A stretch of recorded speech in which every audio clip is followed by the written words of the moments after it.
Virtual meeting of Wednesday, June 17th. I'd like to start with the pledge flag. I pledge allegiance to the flag of the United States of America and to the republic for which it stands, one nation, under God, indivisible, with liberty and justice for all. Okay.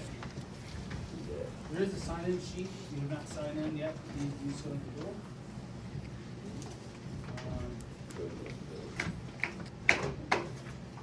Before we get into the agenda, approving the minutes, a couple things. This is being recorded tonight, so I'll do my best to speak up. I'm usually kind of a mumbler, so I'll do my best to be loud. At the end of the meeting, when we have public comment, we do ask that you speak up, state your name and your address. And if somebody has already made a comment before you, please don't stand up and make the exact same comment, because it's just going to keep us here all night.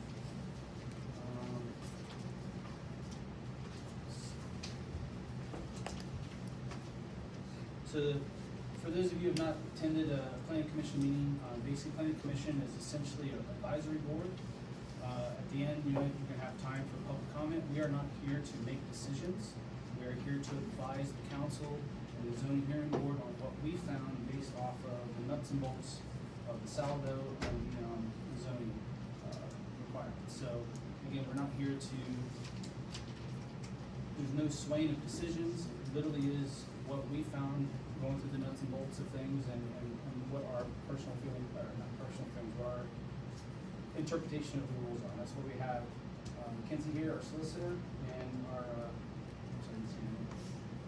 Anthony Lane here from the CFC, our engineer. So if we get stumbled up, we're going to head to them and ask them to clarify some things.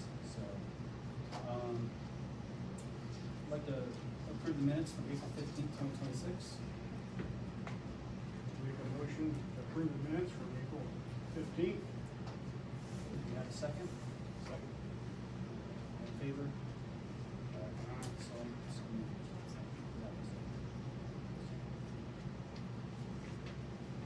So I'm going to move the old business to the end tonight. The old business was, last time we met, we discussed data centers and smoke vape shops.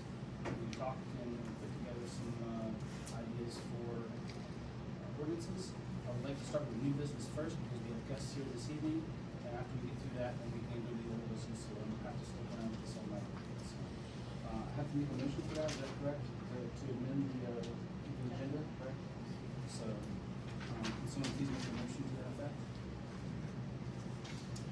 I'll make a motion, we amend the minute of this agenda to move the old business to the end and the new business to next in line. A second? I'll second. All in favor? All right, so new business, we're here this evening to go over a request, variance. I'll bring this up on my laptop here. So, there's gonna be a public hearing coming up. Applicant's name is J.A. Myers. Property owner's name is the estate, Joseph Myers, and consultant, Jeffrey Style of Warehouse. Going through the application, what I'll do, I'll kind of read the question, and in some cases, I actually had to kind of Google the question because it's written by lawyers and people that are smarter than me. So some of these, I may have like a better description of what the question is, and then same thing with their answers. Obviously, written by people with stamps behind the names that I don't have, so I did my best to decipher their answers, but they're here to answer those questions as well. So on the application, basically I'm just going to go through every line item. Name a specific section zoning ordinance under the application being filed. That was section 198.13. Section 198.77. So 198.13 is essentially the residential town, the RT. And 198.77 was a single family attached dwelling. These are all online, you can get them. It is on code360.com.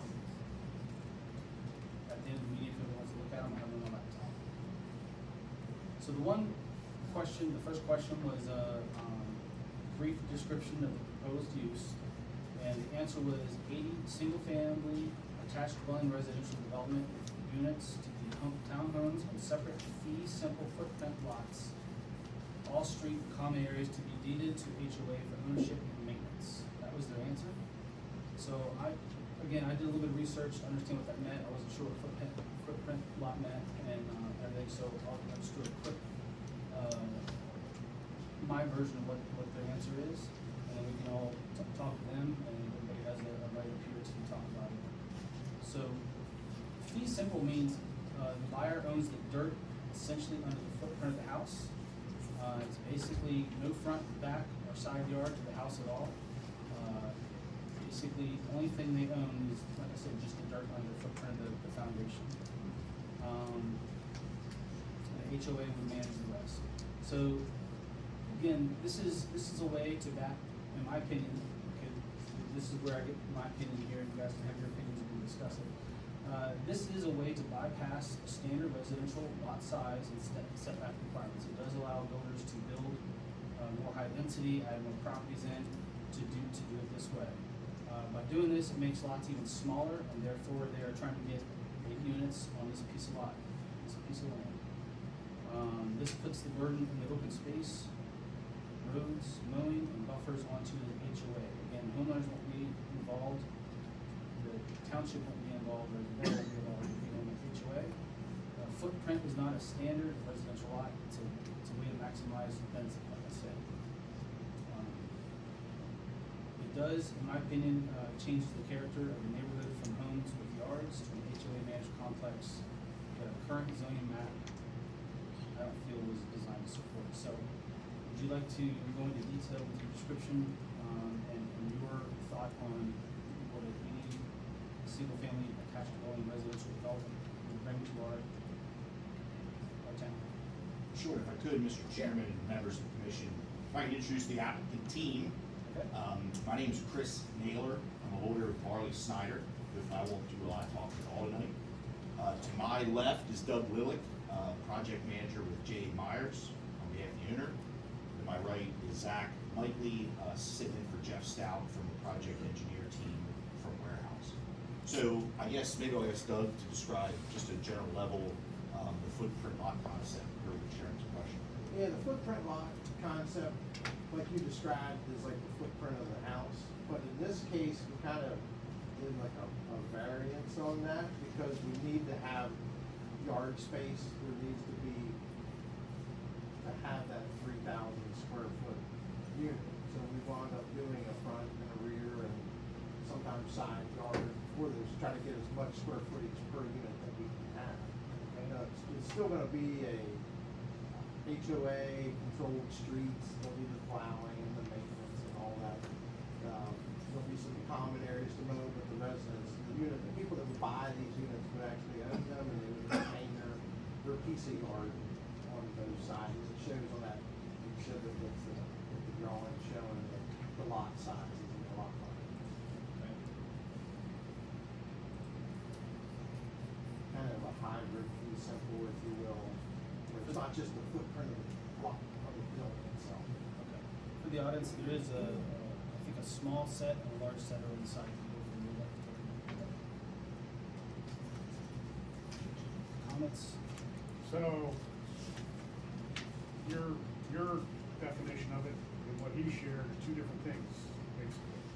Right. So the people who actually mow their own yard? They will own that piece of ground. No, I said they will maintain their That'll own be yard, their or would be responsibility. HOA? Yeah, that'll be their responsibility. So the, is that considered a footprint lot then? Maybe there's a better name for it, I'm not I'm just sure. asking. Yeah, I mean, we kind of call it that way because they own that piece of ground. It's kind of the same as a residential lot, just not the size of a normal single family house. Townhome units are combined. They're a small footprint, small area. Okay, I'm just trying to get the definition of what we're talking about. Yeah. And it may inform the board that we worked with and received a determination from your zoning officer that this was compliant with the ordinance, what's being proposed as detailed in that letter. So, I think the footprint, I mean, you had said it's the dirt under the structure, but as you see from the exhibit and from Doug's testimony, footprint might be best described as like the whole piece of land that the owner owns. And because these are attached, obviously, unless you're an end unit, you have something beside you. The footprint, what would be in their deed description, will be some portion of a rear yard and front yard, and Doug said in some cases side yard, that they will own in fee simple, that they will be fully and 100% responsible to maintain, to mow, et cetera. Just like any other resident, but, you know, not shoulder, sidewalk and driveway and everything else. So the HOA will not take care of that either. No, it'll be spelled out in the HOA documents, and each buyer would have to sign off on that. They'd be a member of the HOA, but they would know purchase time, but they would not be, you know, they'd have to maintain their part of that. And that would be policed by the HOA. If you don't mow your grass, they're gonna be knocking on your door and coming up. I hope they have a good policeman. Maybe police ain't the right word. No, but HOA I know you're saying has that. people that. Yeah, that document right, that basically Enforce like a that. zoning officer Yeah. or whatever that would enforce like not Yeah. mowing your yard or Right. whatever. Right. All right, thanks for clarifying that. So, the next section, you guys have any other comments on the proposed use The proposed use? of the footprint and the HOA maintenance and all that?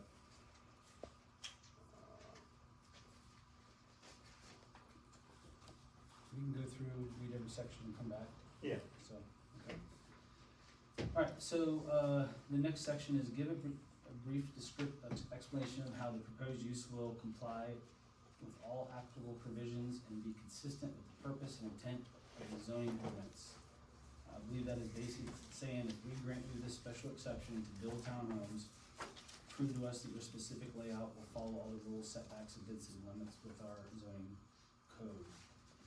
So, the answer that was provided was essentially, the proposed project will comply with applicable provisions of the zoning ordinance and will be consistent with the purpose and intent of the zoning ordinance as the proposed use is specifically permitted by a special exception. So I do have some comments on that, but I'm gonna save my comments until after I read a couple other things. I went back and forth with this several times over the last couple of days, so, I'll come back to my comment on this later this evening. Do you wanna explain that a little bit to the crowd here? Sure. So the rules of the road are, as I think you said, Mr. Chairman, the applicable ordinances adopted by Jefferson Borough. So we're not coming here completely asking for something that's not permitted out of the blue. This property is zoned residential town, in which single-family attached dwelling is permitted by special exception. And special exception has always been a misnomer. It makes it sound like it's something special, an exception to the rules. Well, it's not. If you can check the boxes, you're obligated to grant it, to grant the approval. There's really no legislative discretion. So it's permitted if we can demonstrate compliance with all aspects of the ordinance, which we are confident we can. And as far as the spirit and intent, I refer the board and anyone interested to the ordinance, zoning ordinance section 198-13, where it describes the purpose of the residential town zone. It talks about, among other things, to prevent the overcrowding of land through the application of maximum housing densities and to exclude any activities not compatible with residential development. So what we're proposing is a residential development with a density consistent with the requirements of the ordinance to, again, maximize, because what you don't want to do, a lot of municipalities do not want these acre McMansions where you're not getting a lot of density, you're getting housing that may not be affordable to most. So we believe that we're expressly comprehended and permitted under the zoning ordinance and also fit the spirit and purpose of the residential town zone, which it's situate. I don't know, Doug or Zach, if you have anything you want to add to that. Yeah, I mean, similar to that, we're trying to create housing units that are affordable to, you know, younger couples starting out, you know, I'm looking today on the for sale, listings, and there's like nothing in the Spring Grove School District area that's even remotely close to, there was like there was one townhome listing, everything else was like single families, 400,000 plus, a few little old rundown places, but we're trying to create affordable housing for, you know, the starter people, the older people, whichever that would be able to have more accessibility and affordability for a unit like that. And I would just hasten to add that Doug has, elevations or renderings of what these will look like. I mean, they're high quality, state of the art, clean, beautiful homes. And again, not to talk like a politician, but I mean, these are people that wanna call Jefferson Borough their home. These are people that wanna live here soon. They're not maybe. rental units, Right. they're not, you're not gonna have turnover, it's, you buy it, it's yours. I'm not saying people wouldn't move out and sell and move on, but it's, Will there be HOA requirements not allowing, lease situations? yes. Or both? They like to be able to sublet. Okay. Like a developer can't, somebody can't, like an investor can't buy 3 of them and rent them out. Yeah. It's good to know. I would just say to that depends, like the purpose statement, that depending on what word you emphasize in there, it kind of changes how that is. It's to prevent the overcrowding of land through the application of maximum housing densities. You could also say, the overcrowding of land would be by putting a lot of houses on a very small parcel. Which is more to the sense of what I think the rural town zone means in this sense. I mean, when you look at the residential town zoning map, there's approximately 80-something houses in residential zone, or properties, I should say. I don't think there's hardly any of them that are less than a quarter acre. There's probably a third of them that are half or more. That seems to be more like what the intent of the rural, or the residential town zone was. So having nearly the same number of houses on 6 acres as, just as a guesstimate looking at this, 25 to 30, maybe more acres, seems like a very dense area. Vince, I went online and did my best to try to find, lot sizes as well, and, I'll talk about that more later, but, you're all pretty large. Nothing really under 3,000 square foot. I'm sure they did research, but, I just did a few online, searches for the GIS site. Any other comments on that before we move to the next question? I guess residential town has a set of definitions that go with that, and I think the 3,000 is the minimum size for lot, we're not talking quarter acre lots or anything like that in residential town. And I think it gave a couple other, like 20-foot wide units, a couple other definitions, I guess, to go with residential town, that your zoning officer felt gave us out of the ordinance. I believe it is written as 3,000. Yeah. It is written as 3,000 and 20-foot width, something like 198.77. no more than 6 back-to-back, like connected units in a row. And keep in mind, these are attached units. These are not single-family detached dwellings. I mean, these are designed to be in a row by definition. Yeah, here's just a quick, I'll just pass these down, just so you can get a kind of an idea of the general, like, layout of the built other places. A couple more. So you can see, some of them have garages, some of them do not have garages. Here's another version without garages. But just to kind of give you a general. So- Picture's worth 1,000. You had mentioned that it currently complies with all provisions of the ordinance, correct? Other than the one that we're asking for the waiver, Right. the square footage. of- So by definition, currently it does not. It does not with that one unit, that Right. one item, yes. Going back to the HOAs, and I'm not really sure how HOAs work, but what is stopping people from renting out their houses? I mean, you say that, but someone could definitely rent a place out, buy it, rent it out. Well, like Doug said, as a legal principle, an HOA is governed by a declaration, which gets recorded, and every unit is subject to rules and restrictions. Above ground pool, can you park your RV inside the house, all that type of stuff. So the declarant, the developer has the pen, And they can propose, as Doug represented, they can put no leasing restriction, these must be owner occupied. And then the owner buys knowing the rules of the road, and they're prohibited from leasing the property out. And that document with the HOA is established and set up prior to development and reviewed by your board and your solicitor and reviewed and your engineer to make sure that that is set up properly before, you know, final land development approval. So that process, you know, is part of your review as well. Who polices that long-term? There'll be an HOA board, there'll be a president, a secretary, vice president that would, and then they can hire like a maintenance. Right, but it wouldn't be on the developer, it'd be the board that would. Yeah, the developer, we typically start the HOA because we're the first ones in. I think once we get more than 50% of the units sold legally by the typical standards, we then turn that over to an elected board from the residents. They're usually people that live in the units, and then we would turn that over then after like 50%, you know, build out to their control. Did you guys bring any supporting information, to kind of support the claim of the density? I don't understand the question. You had mentioned that it aligns with other developments, but to my knowledge, there's been no development that's been that dense.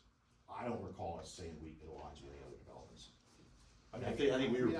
I did a little bit of looking today, and it said, like in York County, the standard townhome lot size is between 1,350 and 2,600 square feet is a standard townhome. Just throwing that in the computer and seeing what comes up. There is no real townhome units in Jefferson proper. We can really compare that to what's existing. Who polices the HOA? Because I've heard I lots mean, of. they still have to follow the rules of the borough. If some resident doesn't mow their grass, you guys, your zoning guy puts a notice out. Or if they don't do something, they still have to follow the same rules as the zoning. I've heard of a lot of horror stories of HOAs not doing their job. And so I guess such as, oh, we'll let this person rent, we'll rent this out, we'll rent this out. Yeah, they can't legally change what's they were bound to. They can't just start, it says in the documents you can't rent it out. They can't go change those rules. Don't wanna win for a special case.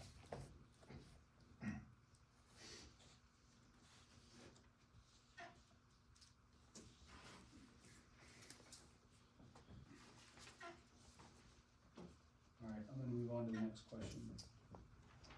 So, next question was, give a brief explanation of how the proposed use will not distract from the value, use, and enjoyment of adjoining nearby properties. And your answer was, the proposed use will not detract from the value, use, and enjoyment of adjoining or nearby properties as the proposed residential use is consistent with neighboring properties. That's just a statement. I feel like it was just turned around and answered. I don't see any data behind that question or that answer. It's hard for me to not put my personal feelings out here, but I don't know, like an 80 unit high density townhome development, I don't know how that would not detract from long-standing residential properties that are already in town, well-established, much larger in size. Have you guys done like an impact analysis, like to back these claims up, or what have you done? Noise studies, lighting plans, any traffic studies, any of that? Yeah, I mean, initially, we can't prove the negative. So what we're saying is this is zoned residential town. This is permitted by special exception. So we're bringing a whole. There was a PennDOT traffic study done Okay. previously in 2022. It will get updated, but back in that time, I think you have a copy of that there. Yeah, I do. The traffic study actually was updated in 2025, and Okay. it considered this development as well as other anticipated growth in the region in the year 2035. And what they found, PennDOT scales each road, and just in traffic engineering in general, they give each road a grade, A through F, with A being we anticipate free flow of traffic and F being gridlock. And what the traffic study found was that, with this development in the year 2035, they still expect that to operate at a level of service A, which is the highest quality it can be. And who pays for that? Like the developer pays for that? Or It's is- a- it's How a- do yeah, they? we hire a third-party engineer. Third party And they engineer, okay. prepare the study under PennDOT's guidelines. We're not allowed to, sway them. We give them the information we have and they create the report. Can we review the report? Absolutely. And then, as I look at this, I was also thinking about, I wrote some notes here, regarding, the industrial. Yeah, so I did make a note that the site is next to an industrial zone. Has there been any type of a study or thought of a study that would ensure that future residents of these 80 houses will not be adversely affected by the operations, odors, vibrations, dust of the basically what's there now and what could potentially be there in the future? There's a lot of things that could be there, and there's absolutely zero buffer zone in their plan to separate those two, which is required in our ordinances, so, has there been any thought about that? There was some discussion previously about putting that in the HOA document so that every purchaser is aware that there is a fully functioning fertilizer business right beside there. What they have going and what they're doing previously will continue even after these people move in, and there's no, they can't come, they're noisy, or they got too many lights, or that's gonna be disclosed up front, and what their business operates is what their business operates. We can't, we're gonna disclose that, and that's, we're not trying to hamper anybody else's use of their property or their business. Just to add to that, I can add that these buildings here that are along that property boundary on the industrial zone, they're not right up on the setback. It looks like a good, and I'm just kinda eyeballing it here. There's but a it looks big to be- slope there that's sort of a pretty high Yeah. elevation difference, and I Is that, think the is that a final culvert plan. there, that dark? I think it's a swale. That's a drainage, Yeah. swale, catches the water and diverts it down to the pond. I'm not sure if there's a plan that shows landscape buffer trees. I know there's trees that get Yeah. planted in around that probably doesn't show on that. No, I didn't Exhibit. bring that plan with me. That's all part of the review process. If Yes. you require Sure. buffers, you require berms or whatever, those are things that we would have to amend and modify and work through a design process, to get something that's amenable to you folks.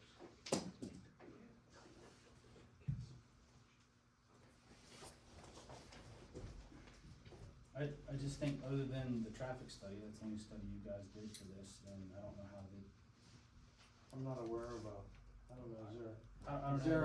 there another kind of impact I'm That's a not, good question, I'm yeah. not, I'm not sure I asking even you guys, know. you're the professionals, so. I've never seen one or heard of one.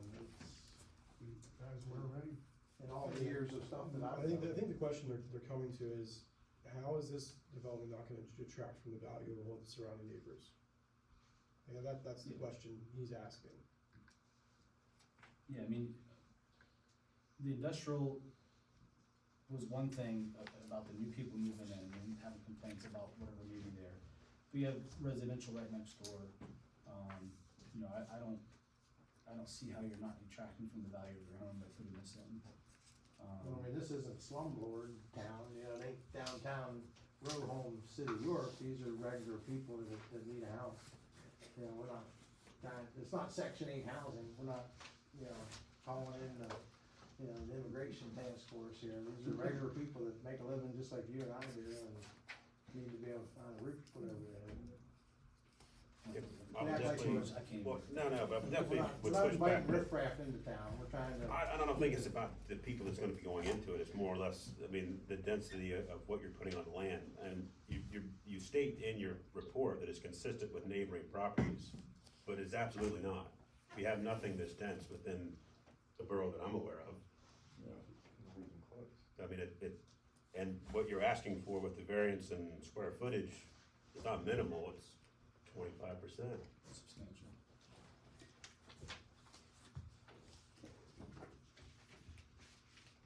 And the only thing that we have that you get close to the square footage that you have, and this isn't even pertaining to your to your zoning is cluster housing, open space, which is in residential outline. Which honestly, the design criteria of what you did checks almost every single box on cluster housing. It's open space, except for the open space isn't usable because it's all stormwater management and hillside. But other than that, it's exactly cluster housing. I mean, you have your 80 properties, which is what could go on that land, and you smushed them all into 2/3 of it, and left about 30%, which would have been recreational area in a cluster housing open space concept. But it's not usable whatsoever because it's all retention ponds and hillside and access roads. Is there a definitive reason why it can't be reduced to comply with the ordinance, the 3,000 square feet and less density? I'd have to do some research on that, I mean, it's our job to ensure that we are doing what we're supposed to do and advocating or not, but if it's supposed to be 3,000, there's no actual reason to not reduce that density. I don't think you guys have an argument. They have to prove a hardship, and that's one of the questions later. They have to prove there's a hardship that they have to live the 80 units. I mean, honestly, on all our dimensional criteria tables, the single family attached is 5,000 square feet. Where that 198.77 ever came into play, or whatever, I don't know, but it's in there, and I get it, like, you can use it. I'm not Right, saying you right. can't, yeah. but. We're not creating new But in every, ordinances. no, I'm Yeah. not disputing it. All I'm saying is every dimensional criteria table lists it 5,000, even in our new ones for mixed use zones, This is 5,000. is 5,000. So somehow there was a mix-up years ago. Somehow there was a mix-up there because It states for all specific, zones, right, single family attached is 3,000, whereas Right. the tables specifically call out 5,000, yes. yes. So honestly, I mean, like, the 3,000 is already quite a substantial gimme from what obviously was meant to be the intent. That's probably something we should recommend to fix that for the future. Obviously, this is in 2008, so I don't know, in 2008, this book came out, that was 5,000 here and 3,000 elsewhere. It's before I think anybody here was involved. Alright, any other comments on that particular section before we go to the next section? Me? So the next section, the question is, have adequate public facilities available to serve the proposed use, schools, fire, police, ambulance protection, sewer, water, other utilities, and vehicular access? Answer is there are adequate existing public facilities available to serve the project, and applicant has worked with the Jefferson Joint Authority to provide sewer through Jefferson Joint Sewer Authority, and water to be provided by York Water and utility services by Columbia Gas and Med. So, I've got a page of comments on that, so, you guys mind if I go first? Go for it. So it does state in the project, will have adequate public facilities. I don't know, so emergency access to remoteness, alright? So, regarding emergency access, you show 2 access points, they're clustered literally right next to each other. And I looked up the International Fire Code, maybe I'm wrong, you know, maybe this isn't, current or whatever, but from what I read, section D1043, remoteness requiring, a site of this size requires 2 entrances to be separated by a distance equal to at least 1/2 of maximum diagonal dimension of the entire 10-acre property. That's a lot. So basically, they can't be side by side, in my opinion, from what I read here. You know, if there's a single traffic accident, a down power line, a fire at the end of the road here, you are keeping 80 people, I say 80 homes, so, you know, 100 and some odd people, 200 people, whatever, they're instantly cut off from fire, EMS, and you haven't provided any type of, math to prove that these entrances, are legally remote from one another. So I don't think you can say your emergency access is adequate. So that's just the first note I have. I can go through each one of these and then we can ask questions. So, have you guys considered the cluster entrance there? Is that really allowed? from As far as anybody? EMA review, we leave that up to usually the fire chief for the surrounding area. Okay. In this case, we would have obviously the chief from Jefferson do his review and verify whether you can do that, but that is a very valid point. I don't think I've ever seen a development that had, I'm not looking around, I'm not driving around looking at developments, but it does seem odd that you have them literally next to each other. I'm assuming it's because you're landlocked. You know, what that number is, how many houses you have to have before you separate. Well, is Or it allowed to have. in and out? One side's an in, one side's an out? It is an in and out with an island in the middle.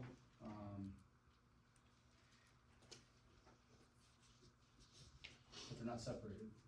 Again, I forget what's across the street. It doesn't matter. You get one fire there, you're you're stuck, and everybody's stuck. You can't get out. So that, to me, that's kind of a problem. That's not proving that you have adequate access. In addition to that, I would say, like, we do have an ordinance in the borough, going beyond, like, whatever that is, I mean, with driveways, access devices, 19829, that you can't have, within 50 feet of another driveway access drive on the same property, you can't have another drive, so even if I had 200 feet of road frontage for my single family home, I couldn't have two driveways that were closer than 50 feet apart. So, having 80 people, 80 homes, sharing two driveways that are 10 feet apart seems a little worse than that. Did PennDOT approve, this is a PennDOT road. Correct. Did they approve that, or that doesn't go to them yet? I think it's going to them, I honestly have to check. It's going to them Jeff. for review, they Yeah. had us move the big entrance south to then more sight distance. The other entrance up north, they had no real concern with, at least on their end, I don't know, like I said, as far as borough ordinances are concerned with that. So Well, you're saying PennDOT was okay with this, or they're not? They were, They're in we're gonna review. resubmit to them again once we get a plan prepared. Is PennDOT concerned of, other than traffic flow, are they concerned, safety issues, or are they concerned with any other safety issues that you spoke of? Not that they've brought to our attention. No, I think PennDOT's only recommendation was they wanted this access drive to move a little bit this way. There's a. Concern the top of the hill, sight distance to the top of the hill, so they had them shifted south so you can see the cars from your top of the hill. So they shifted that already? and they plan That's to- already Yeah. shifted in that way. Shifted. Yes. As far as the safety and what you're referring to, the PennDOT will have to review for that. So that would be more in-house ordinances and fire department or fire chief. So, we had a couple years ago, 10, 15 years ago, I can't remember, we had someone provide a plan to us for another development, and we made them do an auto turn. Did you guys, do an auto turn, design for that? Cause it seems pretty tight there, maybe you did already, the radiuses seem tight. Yeah. I'm not sure if we did, I don't know, Anthony, if you know if that was included in the land Pretty sure it was in development the plan first set. Yeah, I think it might have been. It showed the turning Okay. radiuses of the truck. We definitely have that capability, and we're happy to model Okay. whatever vehicle you guys would like, as it moves through there. So, for the audience, an auto turn, and I apologize if I'm not saying this right, Okay. just as going back from several years ago, I got to experience that one at a time. So, it is like a design overlay, they actually have to go to Jefferson Borough and look at, I guess, the existing, whatever the largest apparatus we have. I would change that, we would go to, We usually take the biggest truck in the area, which is like Springboro Borough or something like that, some 40-foot. Do you- pickup okay, truck. yeah, so we would go We to usually do that the with the biggest Asheville, truck. Springboro, And one of the ladder then it trucks comes is in our and newest. respond. And that's the truck we use as far as returning template. So they would have to take a template, if you will, of the largest vehicle in the area that would respond to it, and actually see if it fits on those. I know the other development couldn't do what they wanted to do, maybe that can, but I would definitely like to see that. And I don't know if that's something we talk about now, or if you guys got, somehow got approval and there's that later, obviously later you have to, but I just feel like presenting that to us now should have it, because right now I see a life safety issue, from what I can tell. Again, I'm not gonna get out of some rules and stuff and figure it out myself, I'm not that guy, but I know enough to ask the question. Yeah. So that has not been done. I'm honestly not sure if we coordinated with the fire chief yet and confirmed the truck turning movements that we should do. Pretty sure it was in a previous Yeah. submission back in January. Yeah, but I That, think it's, that submission This is what we received. was so- tabled to this point until we got through the special exception. We wouldn't submit a full land development until we received special exception. to your point, that is a concern, and that's something that does get flushed out through the land development process, not We have necessarily. to make that turn and radius work. Yep. Yeah. What kind of curbs you having in there? Most times we do a slant curb, so it's easier for driveways to drive in and out. Cause see, that's so tight you have to. Let's see here, just a couple of comments here, 80 townhomes will dump hundreds of additional vehicles, on our roads. So you've already done your traffic study, so that was, that question was there. Let's see.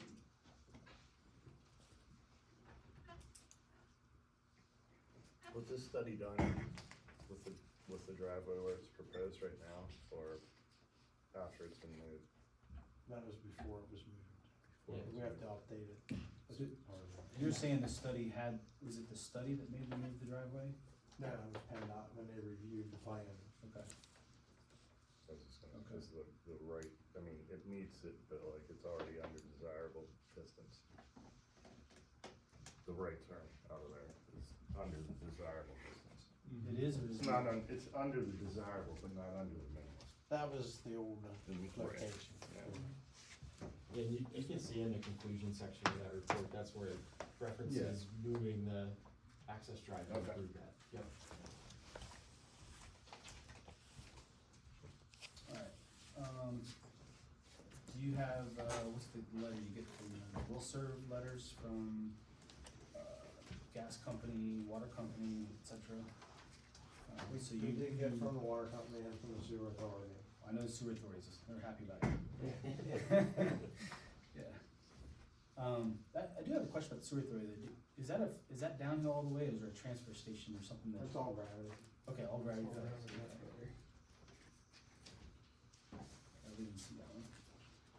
But I guess, you know, the water company, to me, is still a question, because we already have issues with the water company, with water pressure, and, heavy draw down at that end isn't gonna help people up at this end, so if York Water hasn't fixed what is already a problem, how much is that gonna amplify the problem that's already exists?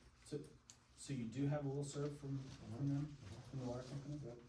Is there any projected, repairs or upgrades, or they don't really do that, they don't tell you that? I They guess? haven't told us of any kind of line upgrades or anything like that at this point.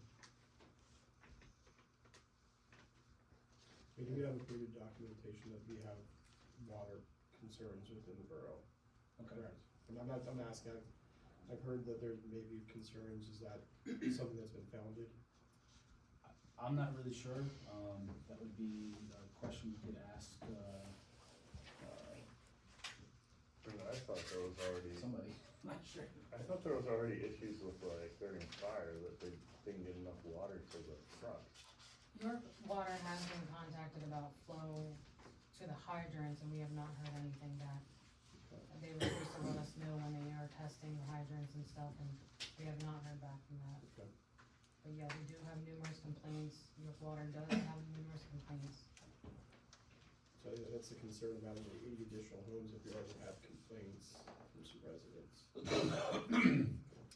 Not to mention an industrial place right below that probably uses like 80,000 gallons of water a day in the summertime spraying crops, so. So reading this, this is from the York Water Have to Company, mix so it with this the would be chemicals, the it's not water just all serve. straight chemicals, It you know what I mean? Like, does don't say, just put Roundup in the tank. It does say that, the proposed 80-unit residential development, is currently able to provide potable water service to the sites identified above. That was in 2003, before they started building, at least the third phase, 2023, yeah, 2023. So there's been a lot of units, added since this letter was, Yeah, I have a call into them to see if they can update that. so you definitely, in my opinion, you definitely need, like, I don't, again, I'm going back to, like, you're saying that you have good to go, but this is old data before they started building extra Oh, we houses. have one, we have one for We're twenty getting issues. twenty-six. Yeah, we do have one for Do you? twenty twenty-six. Do you have a copy of this? Yeah, I thought we had gotten one. Thank you.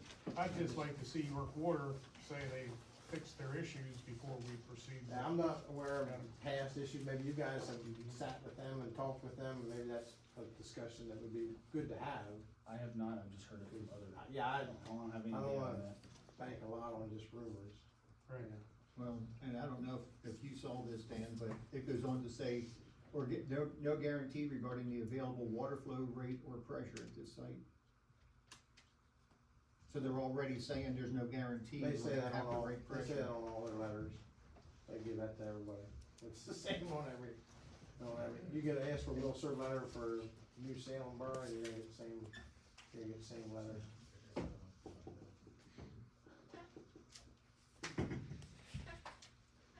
This one says the same thing. Yeah. Well, we're more than happy to contact them and set up a meeting, you know, in a different time with them and see what they have, you know, what they can add or contribute to it. They know more what, you know, their line pressures are and stuff like that than what I haven't included, what they feed from or, you know. Dan, I mean, and correct me if I'm wrong here, guys, but realistically, I don't think you're probably not wanting to make much more of an investment in your land development and your planning until you have a variance approved. Not at this stage, correct, Yeah. we're in preliminary findings, we're gonna spend a ton on Yeah. engineering that we wanna like just throw away. Yeah, yeah, Yeah. but so realistically, the meeting is only important to you guys today for that variance. If that's not, The variance and the special exception. Yes, yeah. If you say one or the other, we know which direction to go, what, you know, we gotta understood, yeah. we gotta get step A done before we go to step B and C. and- Yeah. Yeah. It just, again, their answer is there are adequate existing public facilities, and again, I don't think there are with, you know, the dual driveway, the fact that we have an auto turn, Oh, yeah, there's traffic definitely, impact, like, I don't feel like that's just because they say it doesn't mean it's true, I'm not trying to be, I'm just saying, like, just because you said that, like, what I'm seeing from the little bit of time I had to go through and think about things and look through the plans and look at ordinances and stuff, I don't think it is 100%, so, alright, let's see.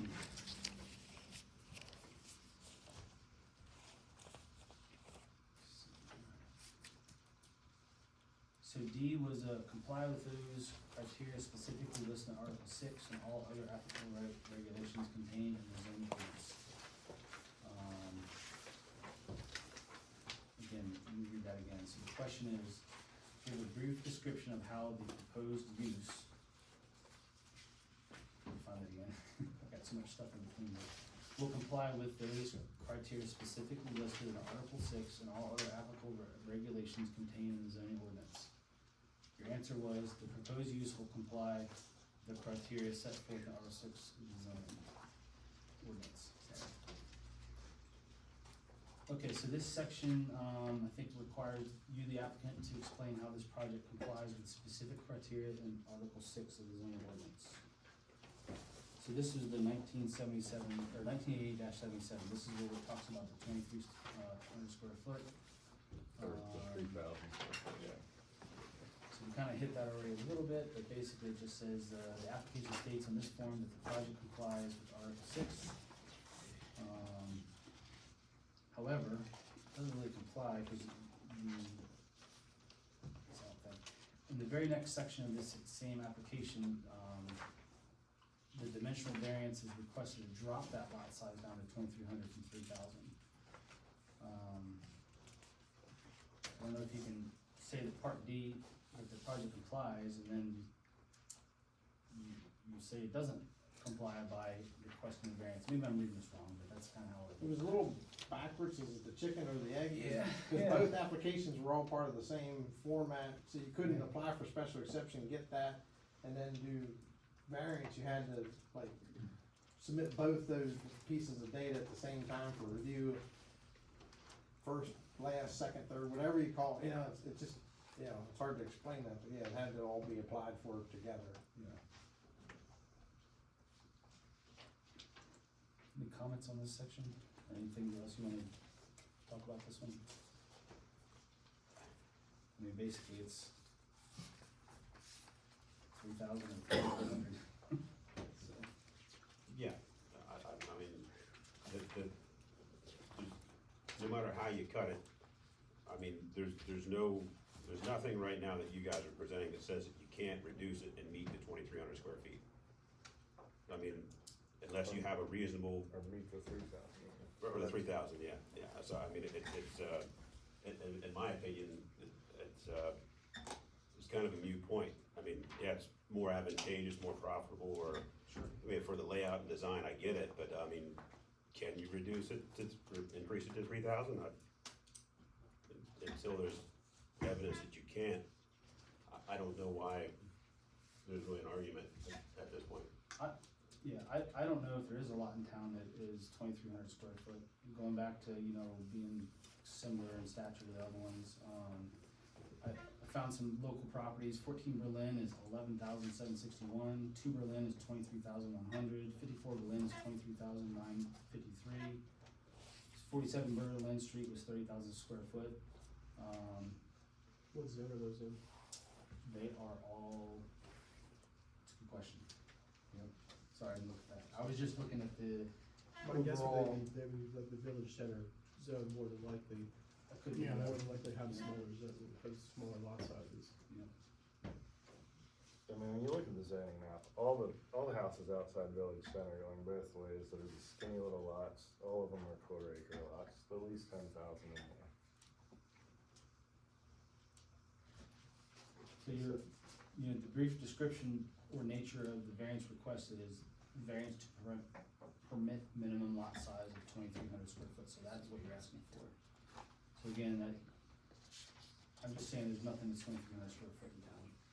And 3,000 is acceptable and even smaller than all the other uses. And again, there's an error in here, I'm sure you guys saw it, we know it's here now.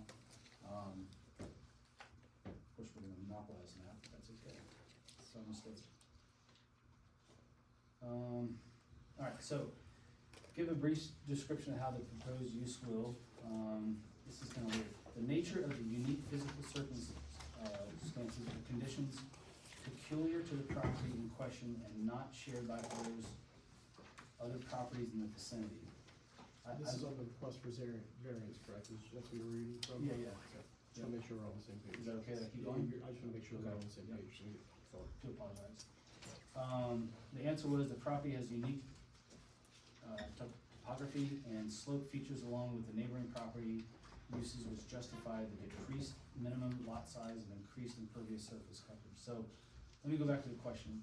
I had a hard time with that question, so I had to I'm not gonna lie, I used AI to kind of answer that for me.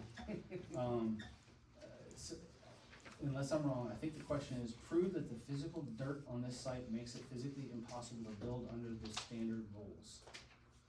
That's kind of what it's saying, right? Right, okay. I'm sorry, did you use the word impossible? Difficult. Difficult. Oh, difficult. I did say make it physically impossible, so that's, maybe I used the wrong word there, so the translation of that question, I guess, is prove that the physical dirt on this site makes it difficult to build under our standard rules. I feel like this lot was always like that, it was bought with the topography the way it was. I feel that an applicant is required to prove that a unique physical circumstance on this property creates a legal hardship. So in other words, you're saying there's a hardship, you can't possibly build your 80 units, without a variance. But I think that the hardship is self-made.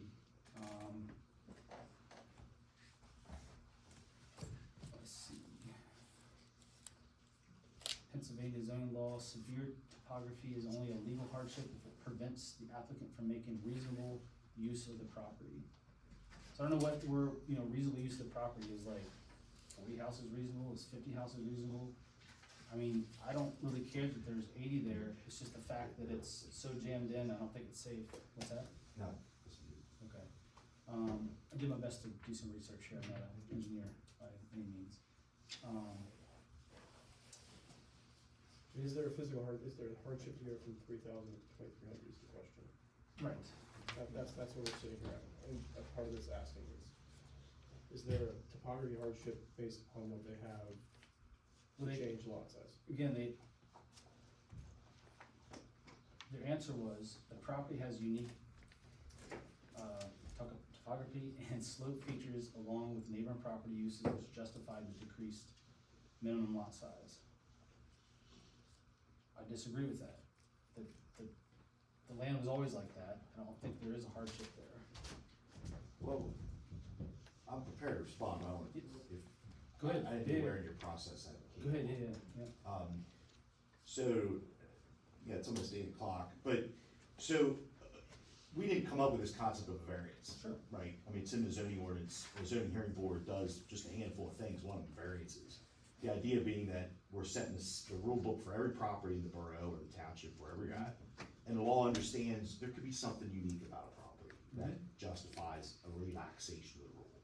And there's a use variance, and that's where you wanna do something you're not allowed to do, that's a big quantum. That starts to arc into the impossibility piece. Then there's a dimensional variance, a setback, a density, a coverage issue that we're talking about. And the rule contemplates a lower threshold, a reasonable adjustment, use the word reasonable, that's where lawyers live, in reasonableness, like what does that mean?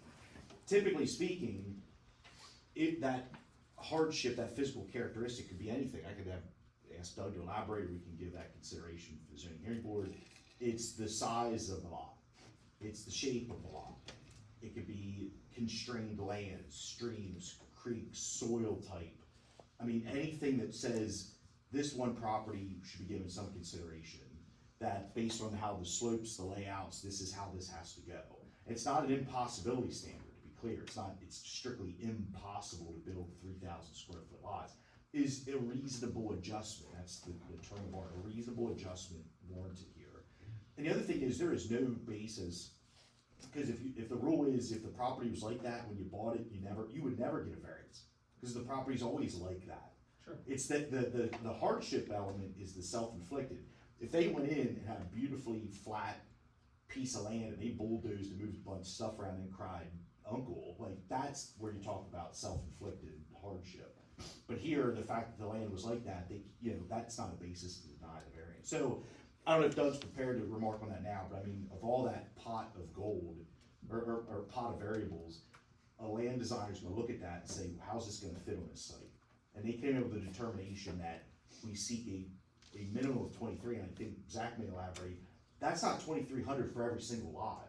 My understanding is that is for a couple, based on maybe up on the hill here, down the valley here, that there's an adjustment, but I think there'll be some varying between the 23 and 3.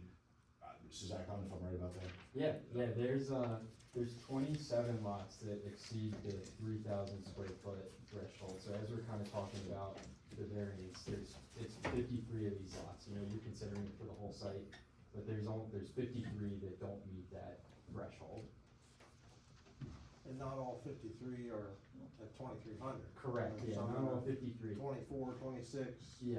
just not We 3,000. did our best as we laid out these lots to try and, expand them as much as we could. But you can still use the property for residential, and you can still put single family attached on there, just not quite to the density that you want. Yeah, and maybe we can backtrack a little bit, just to kind of talk about the topography and what the site looks like now. So the site, it drains from east to west, down here along this, and there's a creek, and there's a wetland. The drop off from this corner to this corner is actually 85 feet, so it's very steep. And, like Chris mentioned, we, as the land designer, we see that and we try and make it work. And, this whole swath down here takes up about 2 acres, and, that is, offset 50 feet from the creek which you can't really touch. And you can see that feature down there, and the slope really drives our whole layout. You know, we weren't able to use much of this land down here. We had to propose retaining walls to make up that topography. But the argument that we're making is not necessarily that as much as it is you want 80 units, doesn't really matter. If you can put 60 in it and get 3,000 and be within the ordinance, it's on you to prove the burden that it's not feasible or not, you just can't build 60, right? Am I misunderstanding the The interpretation? hardship of eight, or you're saying 80, that's a choice you guys are making to put that many units on that Well, property. that's the adjustment to make reasonable use of the land. Because if this was such that we could put 3 units on that, no one would argue that's unreasonable. I would say we'd argue, Russ. I mean, if someone would argue three units would be reasonable. I mean, I don't know, I'm just saying, like, if your rule won the day, no variance would ever be granted anywhere ever. I don't So think it's we're not- saying that it's, I That's think, also not necessarily true. I think the planning commission's questions that, what about the land requires you to build the 80 units Well, specifically? I don't know, it's a magic number as far as what requires us to build 80. It's what Zach just testified, through the lay of the land. And yeah, we're not coming here asking for 80, 2,300. By definition, we're trying to work with what the land's giving us yielding in units in excess of the minimum. But the 80 comes from the lot size of 5,000 off the dimensional criteria chart, divided by 10 acres, right? I don't know how that, Yeah, you how can't- that's calculated. Like, I definitely I mean, welcome That's what it is. the, So you're maximizing it to yeah. the 5,000 per square feet, and then it's exactly, it's cluster housing. It's the definition of the cluster housing open space. Is what it is. But it's not in residential outline. If it was, you would only be allowed to do 25% of the total lots could be single family attached or single family detached, which would be much less. And that's where we're like allowing for a higher density.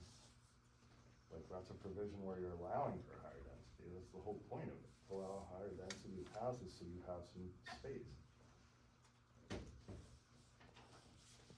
Am I wrong?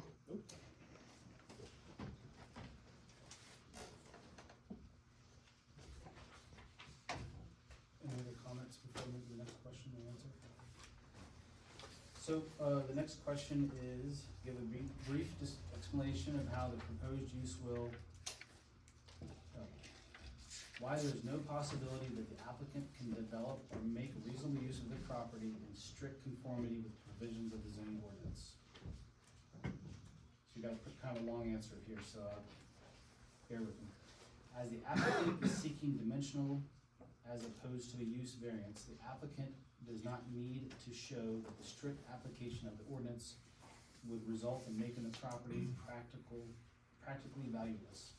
Rather, the standard is that of a rule of reason when considering dimensional variance by permitting a slight relaxation, that was even quoted, slight relaxation, or less stringent application of the variance criteria. Again, you're considering 3,000 to 2,300 slight relaxation. In this case, due to the unique physical characteristic of the property, the neighboring property uses strict conformity to the zoning ordinance would unreasonably impair the applicant's use and enjoyment. So that was the answer. I'm not even sure that the question was really answered. So the question is to prove a true hardship.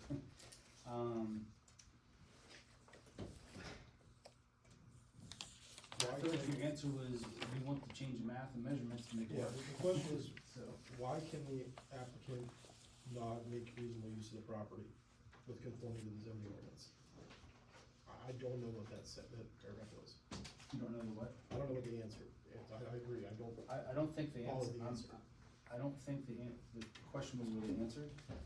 I feel like you're just saying that you're asking for a use variance, but rather a dimensional variance. Again, trying to make it smaller, and that's not what the question was. And again, I think it was done because you can't really prove a hardship. Again, you're asking for a slight relaxation, for a massive, density increase. I don't think there's a street in the town could handle that much, traffic and stuff. So, I don't know, I don't think the question was really answered in my opinion. I took an hour on this answering question, really complicated there in my opinion, but I don't think it was really answered, didn't prove a hardship. The thoughts on that, from the two of you? Yeah, I mean, it comes down to a reasonable use of the property, conforming to the zoning ordinance, how can you not utilize the property? Use is the question. So, the way that I interpreted this response to paragraph B is basically they're trying to make the argument that typically when you seek a variance, you have a high burden of proof to prove a hardship. When you're seeking a dimensional variance, that burden of proof is low. However, the burden of proof is still enough to prove a hardship, and maximizing profitability or maximizing profit potential is not a hardship, even under the laws. So I was on the right road. That's 2 hours. And again, I don't think anybody is here who's trying to restrict, is looking at the question and answers and make sure we're staying within our ordinances. Any comments on this section? No. Yeah, I agree, it doesn't look, to me, it just doesn't look at the hardship. Doesn't really answer the question there. Any comments from the next? Alright, so the next question is, let's see, why the unnecessary hardship is not being created by the applicant? And the answer was the physical characteristics of the property that have been created, that have created the hardship, such as the topography, slope, and pre-existing neighboring properties and uses were not created by the applicant. So again, my notes were, the applicant purchased the land with the physical characteristics that it had. The hardship has been caused by an attempt to build a non-conforming property. Applicant claims that the topography creates a hardship that impairs, the use of the property. I think it's impossible to develop a 10-acre lot, in strict conformity, with the ordinances by simply building fewer homes. I'm sorry, is it actually possible, so my question to you, I finished this at 2 o'clock this morning. Is it actually possible to develop this 10-acre site, in conformity with ordinances by simply building fewer homes?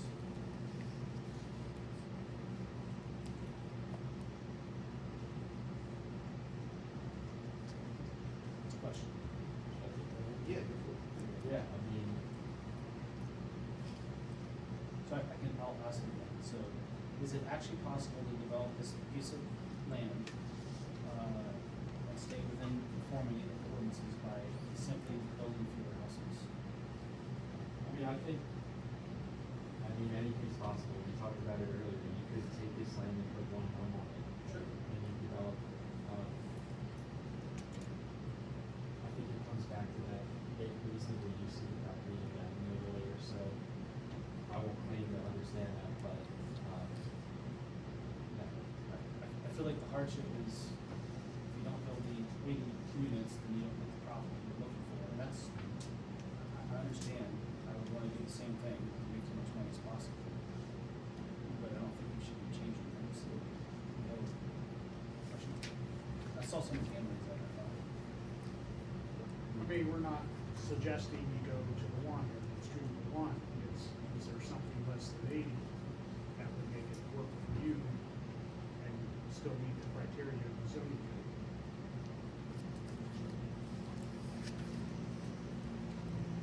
So, again, the question is why the unnecessary hardship is not being created by the applicant?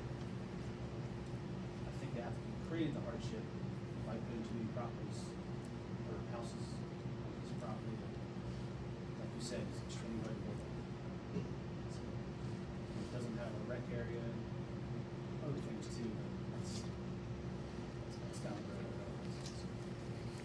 Any other comments on that before the next one? But I'd like clarification on what the second, we obviously talked about the 100 feet slope. The second part of that is, and the pre-existing neighboring properties and uses. I'd like to see more explanation on why that's, sorry. The second part of the answer is, and the pre-existing neighboring properties and uses. I'd like to see what the kind of explanation of that is and how that's obviously say it's not a hardship that's created by the applicant. What are you referencing to that?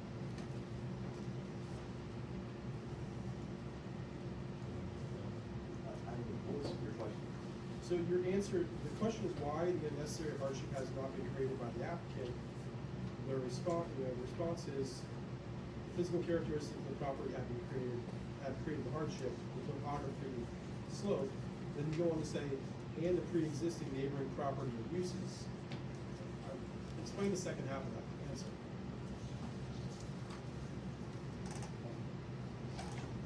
Yeah, well, I guess, I mean, it's just, isn't it a true statement that any neighboring properties and their uses were not created by the applicant? Like the industrial use next door, we didn't ask for that to be created, I mean, that goes to the chairman's earlier question.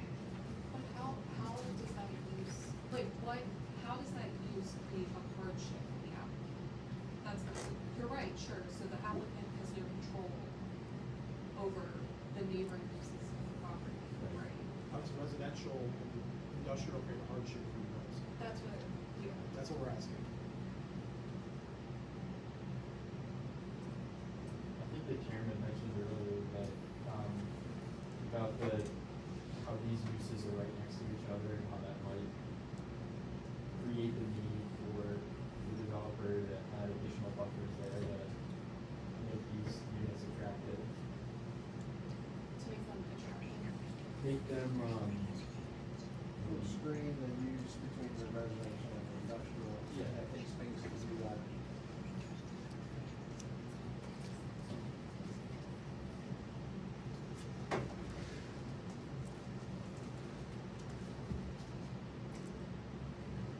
Again, I don't think this is really the answer, so, approved, I should say. And for everybody in the room, and maybe I'm wrong, these questions, these weren't designed by the Jefferson Borough or anybody, this is Pennsylvania, anywhere you go in the state of Pennsylvania, this is the same question, right, for the grants. So, for people out there, it's not like Dan Gibson was making these questions, obviously I wasn't making these questions. They're also You stated, already understand them. they're also stated within the zoning ordinance, Yeah. section 198-42 special exceptions outweighs these exact statements that are there. I just feel like our job is to analyze the question, analyze the answer. That's what we're doing today. So. Alright. Any other comments on that? So, next question.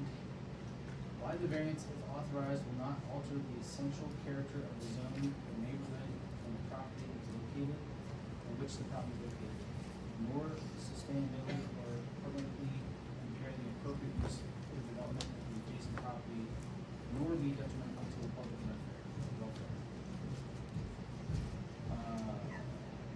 The variance will not, so the answer was, the variance will not alter the essential character of the neighborhood, nor substantially or permanently impair the appropriate use for development of adjacent property, nor be detrimental to the public welfare.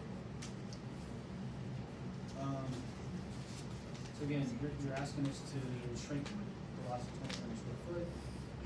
And that would not alter the essential character of the neighborhood, yet,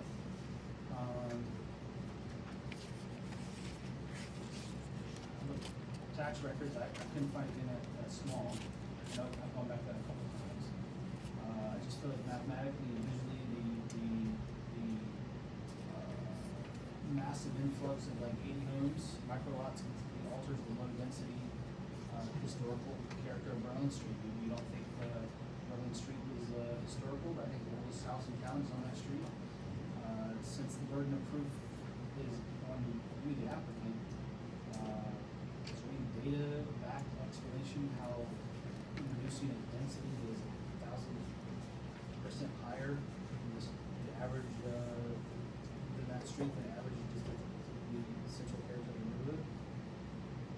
Doesn't alter the character of the neighborhood. I mean, it's almost like when I go to HARB meetings and I have to like prove things when I do repairs in downtown New York from HARB, I have to prove hardship and that kind of thing. prove that I'm not changing the neighborhood, or 100% changing the neighborhood, in my opinion. But you have a detailed answer on that one?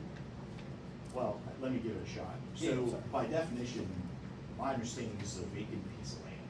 It's a farm field, right? So whatever we're doing is changing the land. What's permitted is a residential use. So the essential character of what's permitted is residential. So I don't know to the untrained eye where single family attached up to with a minimum of 3,000 square feet, or to have some as low as 2,300, that still residential, new construction residential alters the essential character of a residential neighborhood. So I don't think the standard is you take a blank piece of land. Of course, we're gonna do something. People probably like to watch deer run around up there, whatever. So yes, anything is gonna be altered, but what we're suggesting, what's permitted is not, I would not say a few hundred square feet changes the essential character, that's gonna look wildly different from residential product that's permitted by the ordinance. I mean, that's all in the eye of the beholder, right? I mean, that would be, I don't know that we can stand much ground on that other than opinions. And perhaps like hypothetically, what if those feet are coming from the rear yard and they can't tell them? So it just, that essential character, I mean, it's a residential use, it's just slightly smaller lot size. I don't think that alters the essential character, but that's just my answer to the question.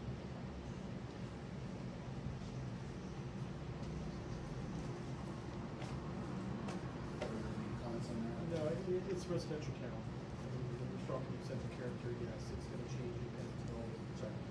We're talking residential count, so density we're discussing here is 3,000 square feet to 2,300. So yes, essential character will not change within that.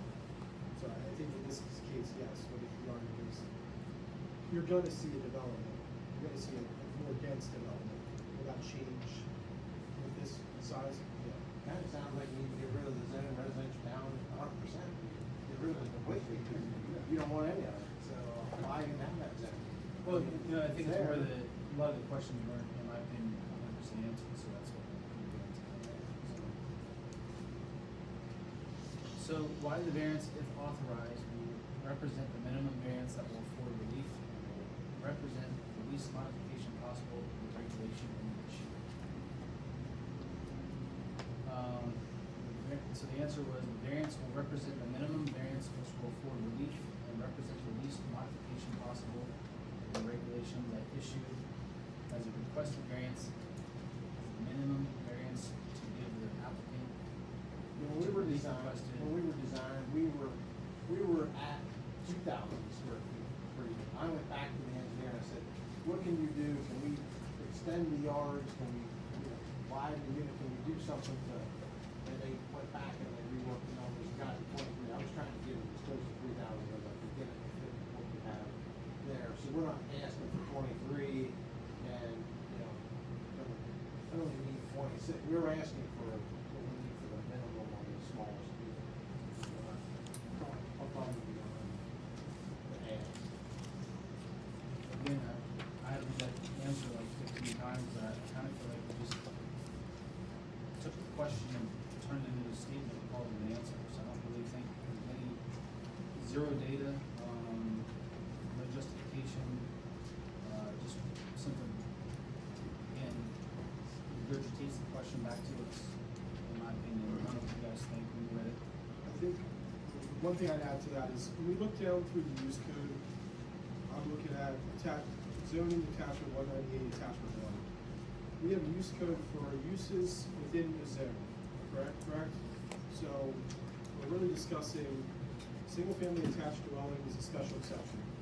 The permitted uses within that zone are single-family detached dwellings, single-family semi-detached dwellings. If we go down to the 198 attachment 2, the lot sizes are 12,000 square feet, 10,000 square feet, obviously we already discussed in this table is 5,000 square feet. It's hard for us to see the issue as we go forward on this question. You said you don't see an issue with the question. I'm sorry, I'm not hard time hearing. Yeah, I know, I'm sorry. I can go over it.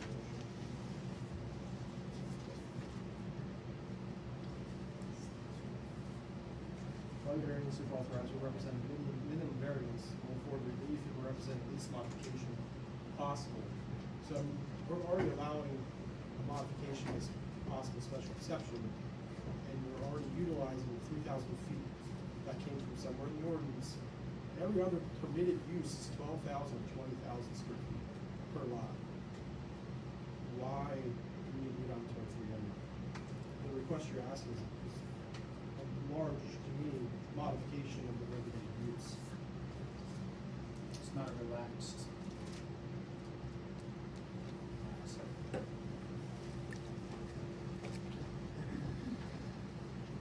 I mean, I think the starting point is the 3,000 square feet. I mean, if the board's convinced that That's this special got exception. lost in a vortex and should have been 5 or 10,000, I can't help that. And The ordinance says I don't think 3,000. anybody's argued that it's 3,000. I think Vince No, could yeah, so have stated earlier. we can't Can't argue argue with that. that. I think it's wrong, but we can argue that. What's the, I guess, what's the in our acceptable stuff. tolerance? There is none. I mean, that's why When you say it's there. It's too large of a ask, 23 is 28, 29, or you're saying 3,000, there is no, just throw out the waiver altogether, it's not even gonna happen. Pretty much. That's not for me to decide, it's for everybody to decide, but, yeah, I mean, but there's no substantial evidence that says that you can't create it to meet the 3,000. If there's something that says, there's no damn way in hell I can do this unless we do this, but that's not being presented. What's being presented is the most opportune thing for me is to build 80 units, and I need 2,300 square feet to do it. I think that's where we stand. Now, if you come to us and say, I can't do it because of X, Y, and Z, and this property is essentially useless unless I put these 80 units in there, you've got a leg to stand on. Right now, our argument is 3,000 square foot in the ordinance, build 60 homes, 40 homes, we don't really care. But that meets the ordinance. And I'm not trying to be smart, I'm just, Yeah, no. you know, that's just, you know, if I'm misstating that, you guys say something. No, that's the thing, they have to prove the hardship that they can't build, but they can't, it is a buildable lot, 100%, so. If I might add real quick, just going back to the lot sizes and the density that we're proposing, if you take those 80 units and you try and distribute them across the 12-acre site, as if we could have used this area, it comes out to something like 6,500 square feet per lot. But this area, like we talked about earlier, is just not developable. What would that count to use it for 6 units? Or 4 units? From the, Even excluding that part, right, so you're excluding that part, right, I see where you're talking about, like that wetland part that is not developed. yeah, it's the wetland and there's actually an assumed floodway. Okay, So okay, so like even subtracting that part, how many units would you have to build in building that part to meet the requirements there? Subtract out the buildable. yeah. How many less units would we need to have to meet that requirement? So We'd have to do a new layout. yeah, I mean, I don't know, that's a little more math. It's not an easy answer. Yeah. Well, it's pretty easy, take the middle one out of each one except the one that's 4, because you can. Probably suffice. The You gotta couple take of- each unit and make it wider, because you can't go deeper, you gotta make it I wider. get it, yeah. Yeah, so you're gonna cut units. Right. Yeah, maybe 10, maybe 12, I don't know, until we Right. geometry lay it out. Right, yeah, I know, it's, Do the math. yeah, Yeah, it's not totally cut and dry, but yeah. some ways.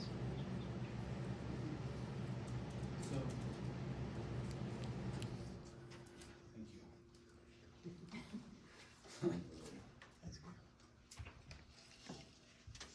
I'm reading through my notes here.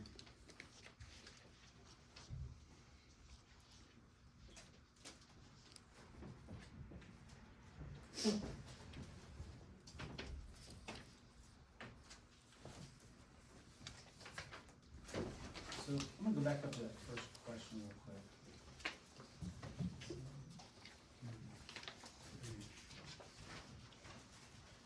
Let's see.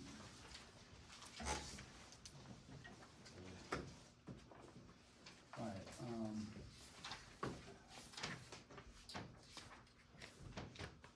so the. Page 4.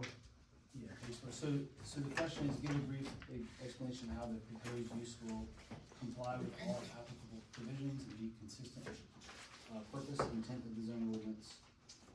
The answer was, the proposed project will comply with the applicable provisions of the zoning ordinance and will be consistent with the purpose and intent of the zoning ordinance as proposed use is specifically permitted by special exception.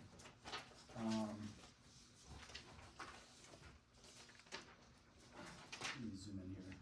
Let me zoom in. It's so small. So,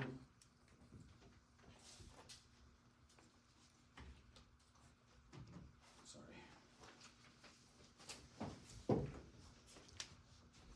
So your answer is like, I think the translation of your answer, is that our project complies with the rules because townhouses are allowed by special exception, right? So just because townhouses are allowable and under a special exception does not automatically mean 80-unit, 10-acre layout complies with the exception. Let's see. So you're asking the commission to legally recommend to the zoning hearing board for approval of a special exception that is based on a non-compliant layout. I just don't see it. That's just my opinion, so. I mean, we probably put across enough information, I think, really. I mean, what it comes down to is that square footage holdup. I mean, unless you guys have any other comments to make, right? Yeah, I agree. First and foremost, that has to be addressed and then be represented and talk from there. Yeah. So, we have to make a recommendation, correct? So someone would have to make a motion what the recommendation is. Go ahead, maybe two separate motions. Yeah. Two separate motions, Okay, of the special exception and the variance, would be each separately. okay. Lastly, as for your R2 professionals, is there anything we've missed? Anything else? No, good job. And very thoroughly reviewed.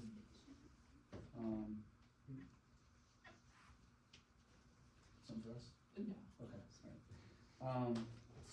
So we would need, I mean, I think we're all kind of on the same page here, right? I'm looking at the rules and nuts and bolts.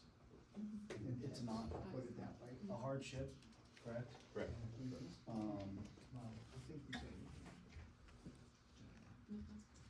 Sorry. For us? Okay, I just make sure we're not missing something, I believe we're all in agreement, that we probably will make a motion.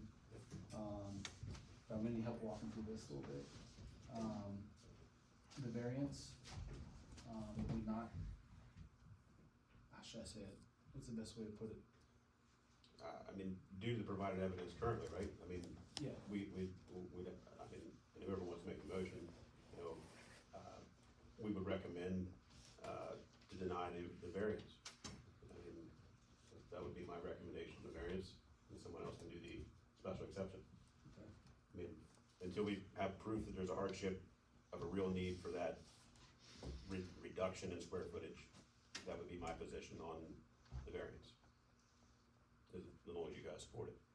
So we wanna do the variance first?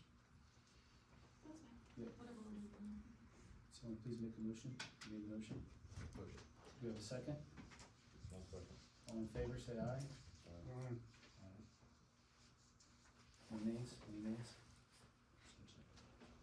Since we're being recorded. The second item, Would be the,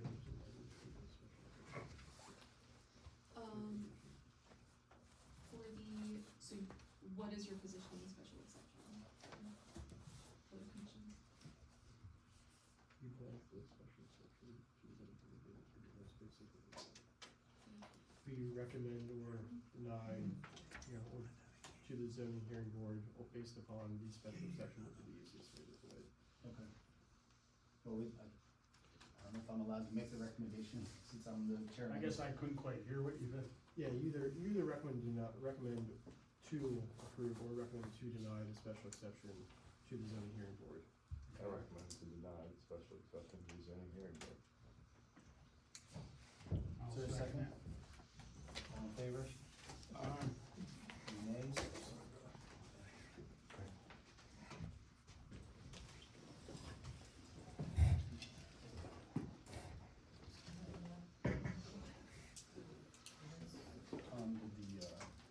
Did you made Made the a motion? motion to deny the variance.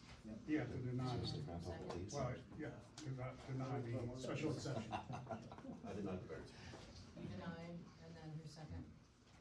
I did. And then, Tom, you denied The the, special exception. and who second? I second it. Thank you for your time, guys. Yeah. That's fine. Gentlemen, thank you. Yeah, thank you. Absolutely not the first. Yeah. Thank you, Tom. Yeah. Have a good one. Krause, it's another handsome man out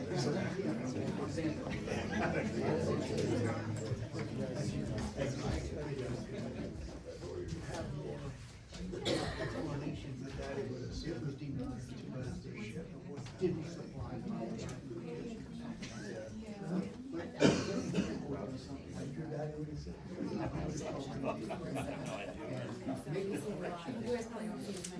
Alright, we still have a couple items on the agenda to go over.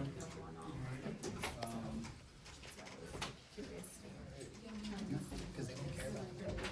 They just want to come in, they can tell me whatever first one they're gonna ask them. Who enforces it once it develops? Yeah, and that's what I was mixed up with. So you're telling me you're allowed to create their own HOA, but then enforce it?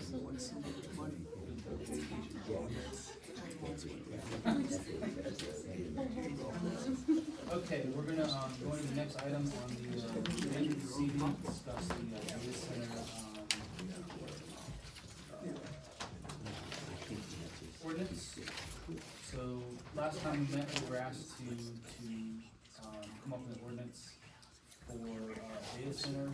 And again, data centers are a new thing. Anything you do in the town has a use form for it. So people are scrambling across the county, you see all over Facebook, every township is, going in and writing ordinances.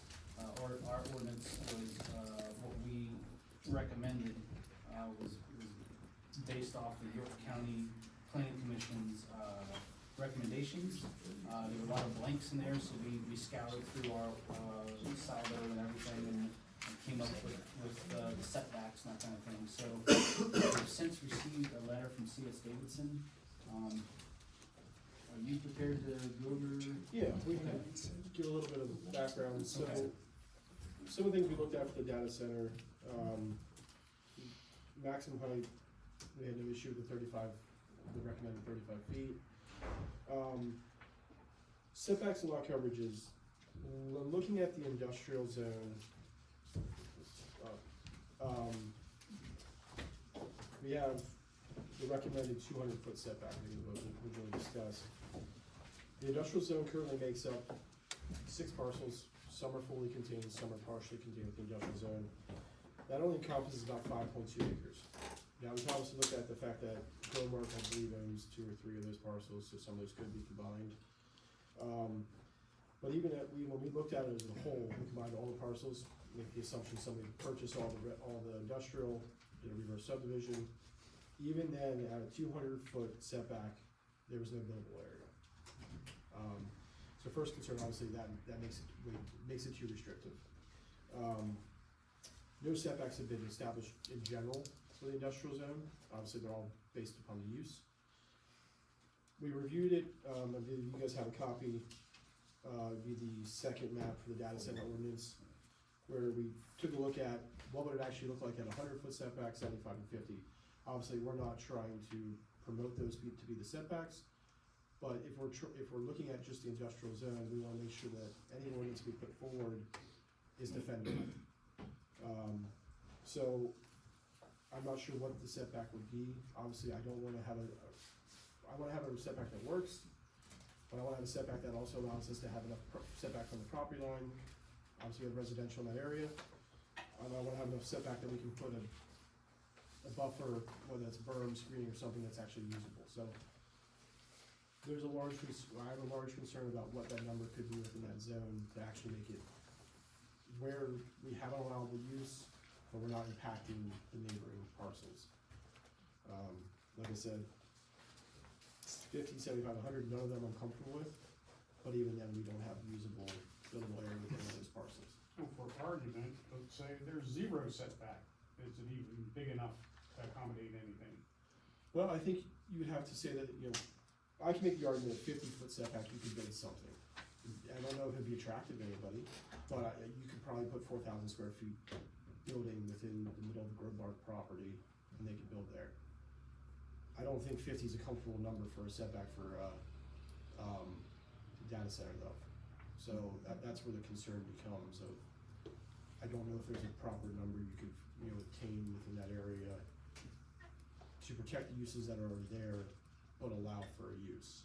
Must you do that? We have to allow for a use somewhere within the borough. You can get sued, I don't know if it's law or doctrine or whatever, but, Yeah, for everybody, no, we are not allowed to just, you can't prohibit use. can't prohibit, Adult uses is always the quintessential word that comes back to, you can't prohibit it. Has to be allowed somewhere within the borough. Yep. So if we're talking about, in this case, we're looking at the industrial area, we can't make their setbacks so restrictive that it can't be built. But we obviously don't wanna make them so loose that it causes an issue to the neighboring properties.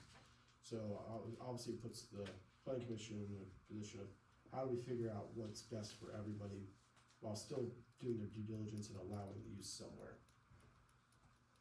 And what other option use is it? Really mixed use is probably the only other feasible option? I think what they would build with the noise and everything, it has to be industrial.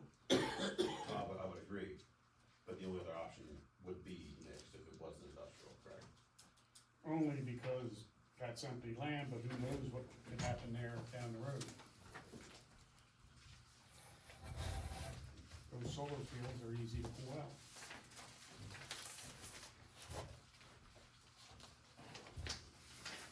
Yeah, actually, like, keep them. It's usually part of the deal. Would it be a good neighbor to Dollar General?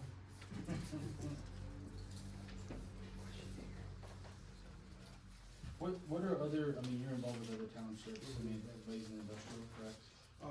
Some people have gone about it that they've restricted it away from prime agricultural land and opened it up a little bit more there. They let it in some other areas by special exception, you know, it's the same process. Well, even if it's a 75-foot setback, they can still build something, right? Or not? Do you have, Connie, did you provide one with? Yeah, I think we got this. So if you look, it'd be the second map, Okay, I see it. so the blue is 50, and then within inside the blue, 75, and then 100. So, should look like this. Yes. So those are the setbacks within that area. I go with blue. I think when you're looking at 50, yes, I think 75, I think you're left with basically maybe a 4,000 square foot buildable area, possibly. But then the question is 75 feet, well, not from the setback to a neighboring use of the residential. The question would be if 75 allows you to build 4,000 square feet, data center, and you're comfortable with that, is that setback to possibly residential use acceptable? I mean, is there some sort of a limit to how small they can be? I don't believe, that's, I mean, it's a buildable area, it's a data center, I mean, you think you can make the argument that it's not unusable. As we've seen, determine whether it's a buildable use. Just gonna be a smaller building than, yeah. And there's height limitations as well, so they can't just. 35 feet. The question would be then is 75 feet setback from the residential, possible residential use acceptable? Cause then you have to allow for every industrial use, not just that.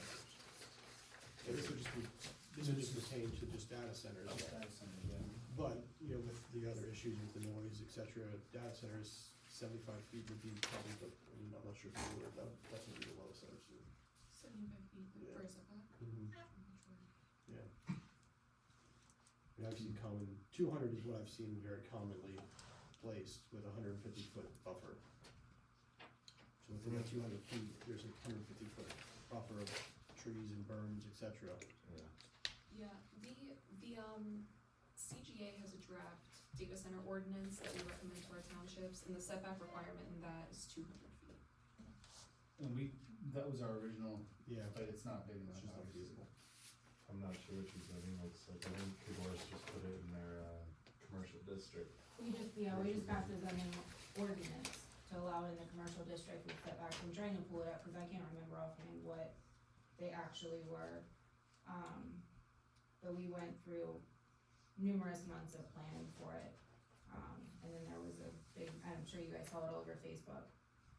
They just had a big meeting about it and adopted an ordinance. There's going to be revisions to it, but we had to get something in place to start.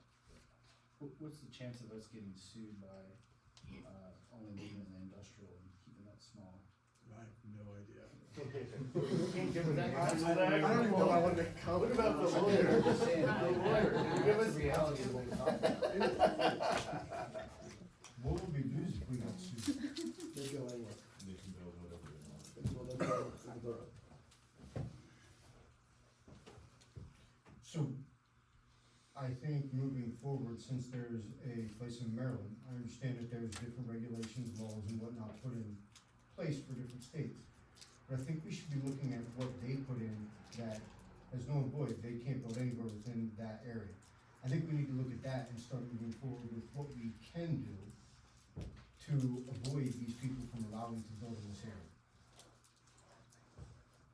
I understand we have different laws, but I think we need to nitpick what they have put in place to see if we can put it into ours. And I get it, we might not be able to null and void it all, but we need to look at every little aspect of everything that null and voids it. So maybe just to clarify, so I think my understanding is that the issue here, so I don't think that there's like a legal cutoff for what you're allowed to do and what you're allowed to not, or what you're not allowed to do, right? So it's not like there's a number that's like, oh, well, you can't say that a data center can't have, or must have a 300-foot setback. It depends on the way the land is zoned. So a data center that would want to build there would essentially argue that the setback requirement that we have based off of the unique characteristics of the land is too restrictive, that it's a de facto ban. It's not necessarily that like other places have, So basically it comes Yeah. down to judging. yeah, Cause they could sit there with their high-priced lawyers and say, oh, well, this is not feasible because we have such a high set-off in the characteristics of the land. yeah, Basically what Jay Myers is trying to do with theirs. they could. That's the, So in other words, we're screwed one way or another.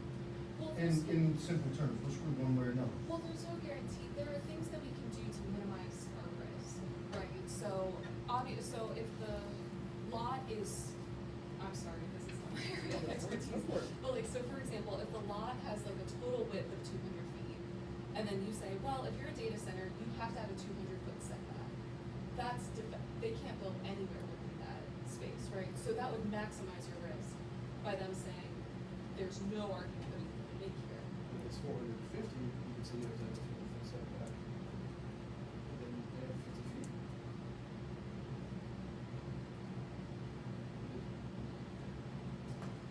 Which I still would argue that. I was gonna say, so you're saying there's risk.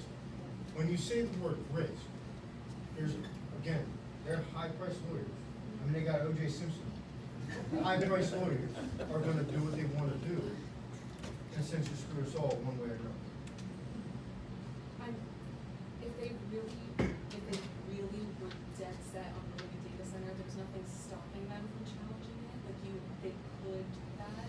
The best thing that we can do is just make sure that we have something in place that makes it really difficult and annoying for them to challenge it. I feel like if you left it in an industrial, you're gonna look at the property and say, this is way too small. It's not even right. I think up front that'll happen, but I think down the road, when they build up all the other areas around the place, they're gonna come looking for small.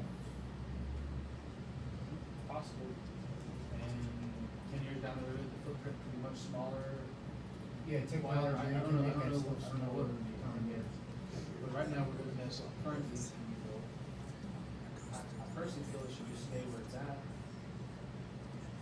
I think that, but that's the case, I think what you have to figure out is what setback you're comfortable with. Sorry.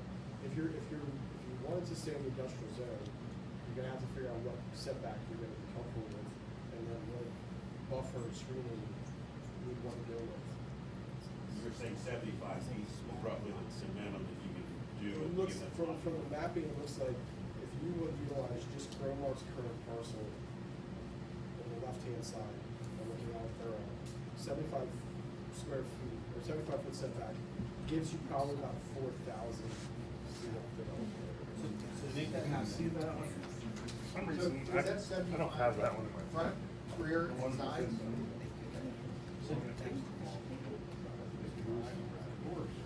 What's the average size of that zone? I asked that same question. Here's a question, and here's just something I want to say. We're supposed to be approved. Townships have a lot more. And this is what I'm talking about. 25 feet. It's something. So I'm trying to go. So,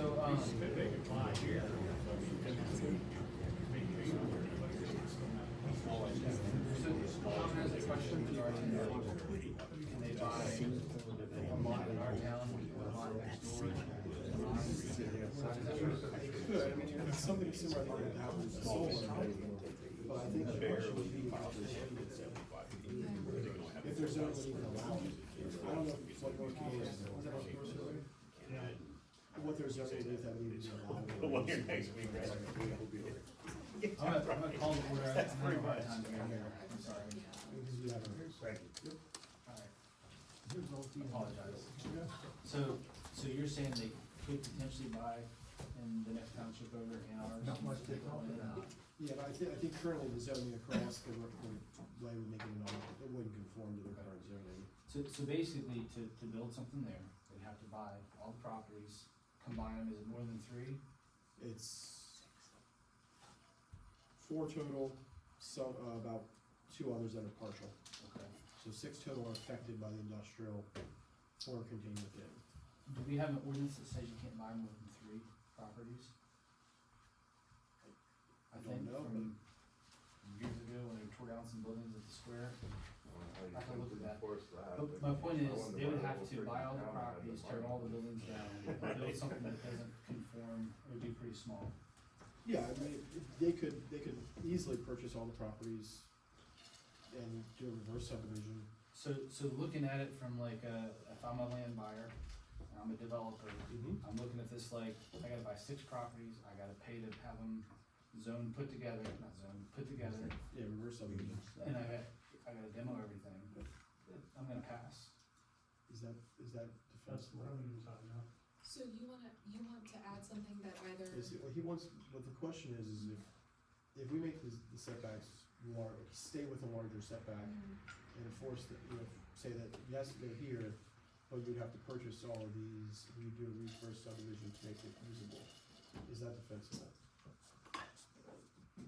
oh, I'm not sure. Are there current buildings, I'm not. Yeah. There are. That's where they work.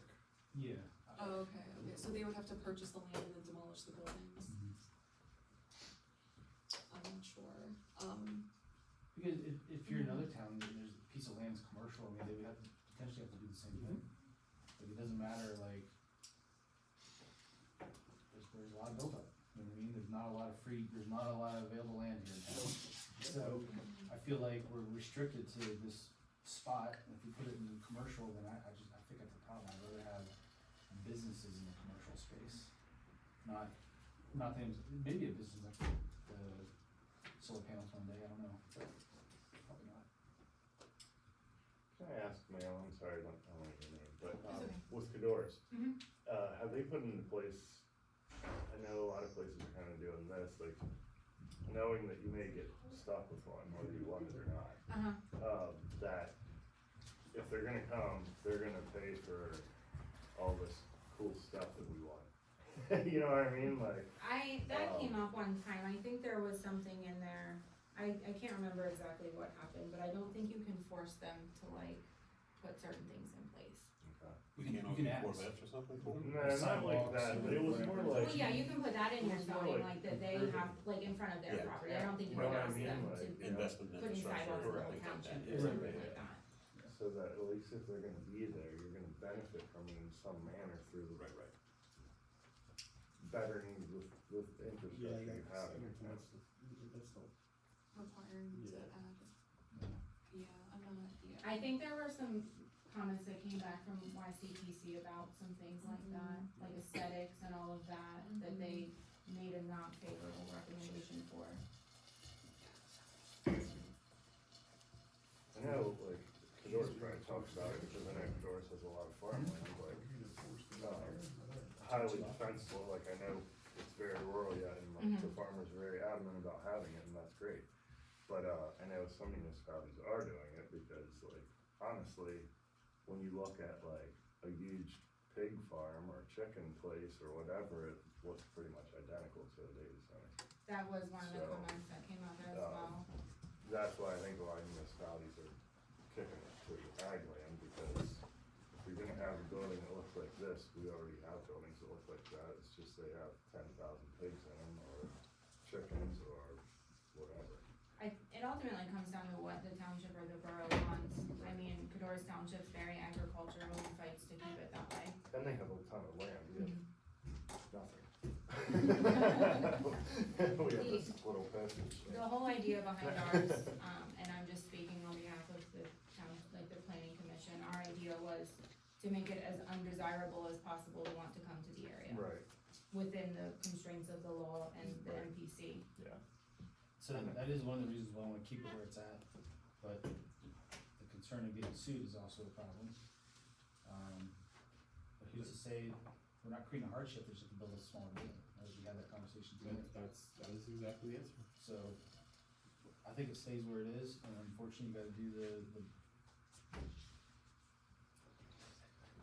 is it 100 or 75 foot setback? I mean, what, Can we say, this is two properties around those in Jefferson? that's just my opinion, I'm not saying that's the rule, I'm just saying. You're looking to go 200 square foot because it is possible for someone to buy multiple pieces of the property, first subdivide, and then it can be doable, right? So I mean, I think that would be a defensible position if you want to keep the 200 feet. It's true. I mean, Yeah. so what? If he has 200 feet, you have to buy 10 properties, it's not my problem. Is it Yeah, I mean, because it's still a possibility, it's not on any one parcel individually. So is your recommendation to keep it at 200? Yeah, right, I mean, as long as it's a question for the solicitor, I mean, is that position defensible, does it have to be per parcel, you know? I think it's, we were just discussing that over here, is understanding that Romark has basically most of the industrial parcels. They obviously have two that are contained within their current facility. Could we basically set the setbacks off of that one parcel and ignore the center line?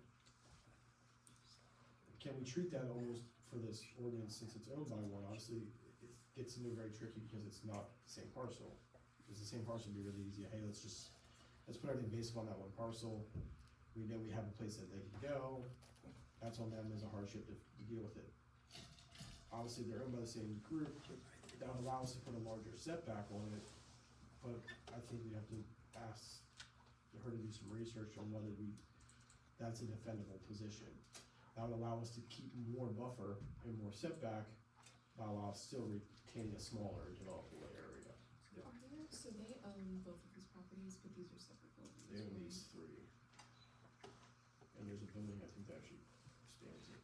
Does it spill into I both think it's those? good across. Because I think that was probably because if there was like a building here, I could see a world where you would just, I think it's not that you're right against the line. okay.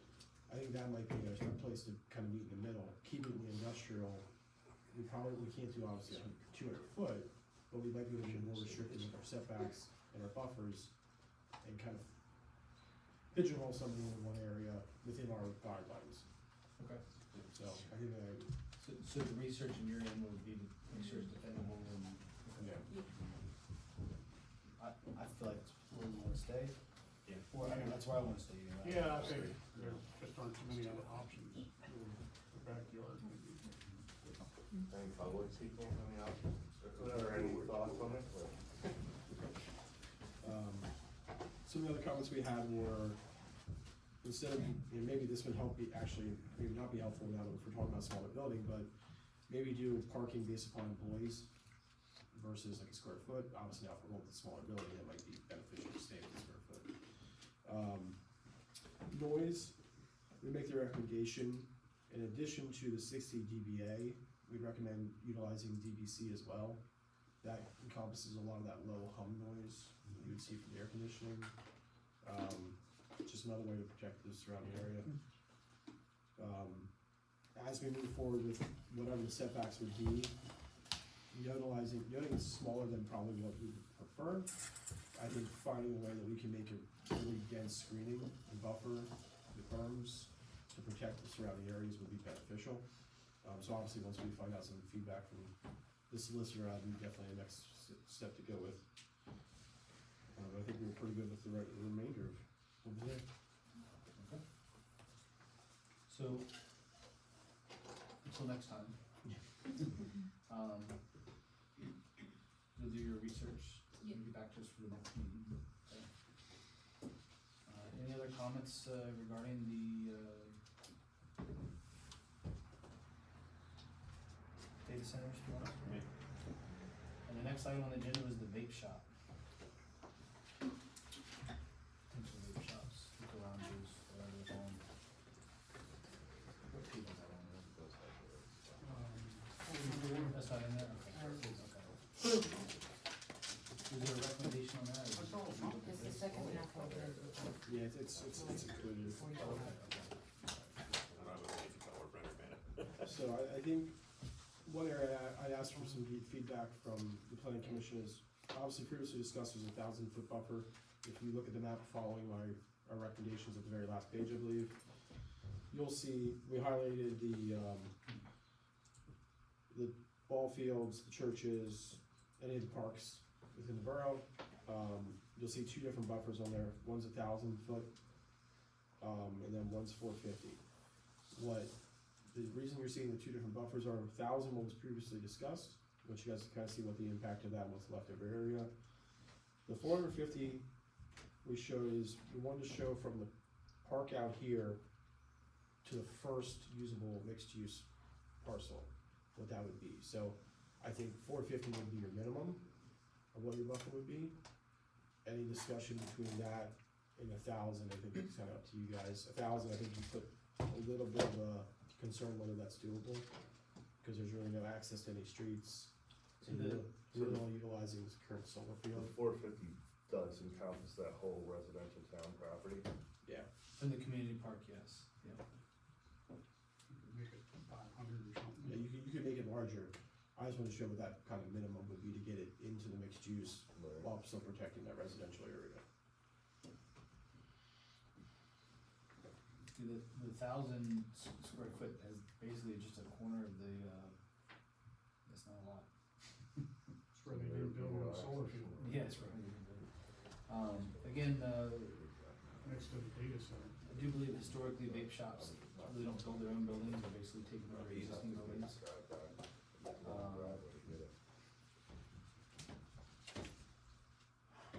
So 1,000 foot is definitely, seeing it there, it's definitely kind of big. Isn't that what's in our ordinance now? 1,000 foot? That was what was proposed. That's what we proposed. No. Yeah. We could make. We wanted it, he did exactly what we asked him to do. Okay. That came down from the county or something. Folks out there, we basically asked them to create, a radius around, anywhere kids may be, so like churches or, community parks. The schools, but there's Center of the square is considered a park, so if we did 1,000 foot, it's basically almost undefendable, right? If you're saying 450 or maybe The 500. blues on it, Yeah, but or we're within the propose mixed it. use there, and I think that's true. Multi-use, and you could make the large That's grass kind of where it needs circle to is be. the 1,000, so. That's what I was gonna ask, where is the proposed zone where you want, where we're saying to put it, the The blue? multi-use, the blue, The yeah. blue, okay.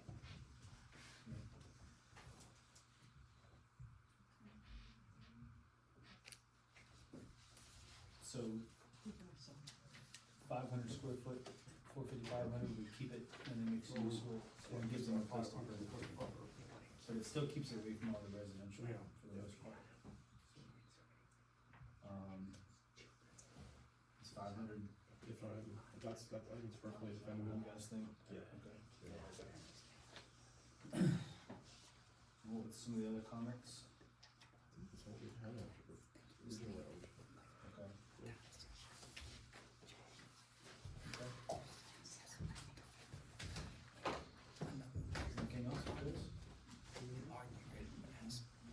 Any, public comments regarding anything here? So to move that forward, would you, make the recommendation to council that we change the buffer to 500 and adopt the ordinance? Is that the recommendation you would, like, is that where we go from here, I guess is what I'm asking? You have to see it. If that's feasible, then. Did you need to see it in review prior to us taking it to the council? Or you going to make a recommendation to that effect change? I think you can make a recommendation, it's okay. Okay. So dependable, that's my only thing, right? So, recommendation? Oh, so you're looking for a motion? Not looking for a motion. Okay, I'll make a motion to, is this a change from the original? So, yeah, we're kind of basically going through our existing, We don't have an ordinance yet, right? no, We're still our- developing. We had a proposal. our existing recommendation, by making it 500. Okay, so I'll make a motion that we make the, buffer 500 foot for smoke shops. That's the proper word. That basically keeps them away from the entire downtown area. And, well, it doesn't matter, cause it has to be a mixed use anyway. Right. So. I guess we have to define what churches, parks. Yeah, it's good. Then camping has it on the map already, right? Yeah, it's called out. It is called out on there, correct? Yeah, Yeah. section 2, location and isolation standards, it was previously 1,000 square foot buffer. It would be 500 foot buffer from, you know, a place of worship, state lesson daycare center, school, or public park. So based on our recommendations, you look through it, you feel that what we wrote was similar to other ordinances that are being written and drafted? Yeah. Change it, so, that, I'm not sure I was clear with my thing. So I'll make a motion that the, buffer zone for smoke shops be 500 foot. How's that? And then we adopt, or we ask the. Make the recommendation. Make the recommendation to. Borough council. to Borough Council. And I guess somebody's got a second. I'll second that. All in favor? Alright. Any nays? Alright, so the only thing we tabled for tonight is the Data center. data centers, Yes. okay. Get it done. Any other additional public comment before we call it a night? Yes, sir. Two things. One, the data center ordinance.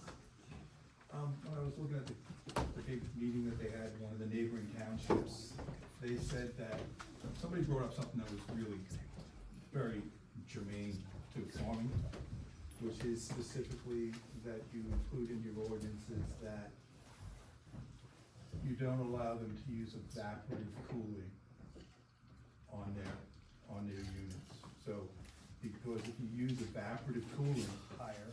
yeah, you're gonna lower your water table, and you run the risk of making wells. You know, it doesn't take much to lower the water table down to a spot where now wells are less effective. Those evaporated coolers, they're on the roof of the building, correct? Yeah, but Evaporative there's ones coolers that are are water-cooled air recyclable. conditioners. I think Yeah. They're they're pretty like high. a closed loop. Is the borough on Close mostly loop, water, right. like what, Yeah, public it's- water? It's almost all public. Cause a lot of, Doris Township was 90% well, It water, went in for back sulfur then. aquifer, so. It's also difficult to state how they can. Just our neighbors. Right, We so- already have a water problem with impact, so. The only other thing that I wanted to say was that, the developer, so the developer's going with, a hardship type of thing. Now, the question I have is the land under a developable contract owned by the estate of the farmer? I believe it Farmers said, sold it. I believe it said that, I believe when they first said it was the state of J.A. Myers, Yeah.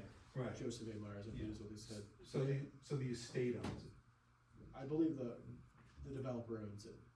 Okay, because there's a big difference, obviously, it's really a legal question, and I don't know the answer to this, except for the fact that if it's under contract, which a lot of developers do, they put land under contract to see what they can get, and then they push the number as hard as they can go, like they were doing today, in an attempt to try and maximize the return on, and there's times and dates and defaults and triggers built into the contract to purchase.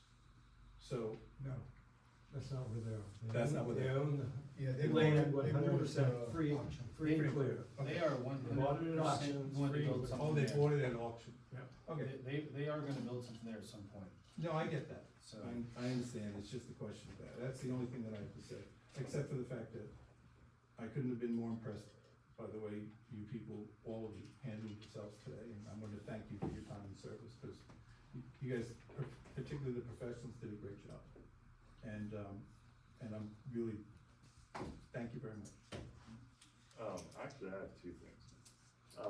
Mackenzie, at what point, I know this, like, it won't apply to what's still currently happening, but at what point can we do something about that overlapping 3,000, 5,000 thing? Because that's stupid. You can make another recommendation. They would be Put it on your Right. agenda for the next meeting, The next meeting, and so make the recommendation that that be changed in our zoning. it's Yeah. just not, but it would be grandfathered to them for the Correct. continuation of this particular Yeah, you thing, can't- correct? Like, I mean, like, that's, For 7 years. There's something that takes 7 years, I think it is, they have. So Okay. there's a time lapse if they don't do anything with their plan, whether it's Right. approved or denied. But yes, they would be grandfathered in, but you could change it as soon as possible. okay. Number two. So we need to make a Because it's- recommendation. Because it's you're not saying? just that, Jeff, there's also. Right, but you have to put it on your discrepancy on agenda the- for. Yeah, we can't do it now. There's Yeah, we- discrepancies on both Yeah. the size and the width, I believe. The lot width, 20 feet versus 25 feet. The ordinance says both. So we may have a little bit to review that section to make sure we catch if there's something else, because we have two different areas where there's double counts between the table and the section.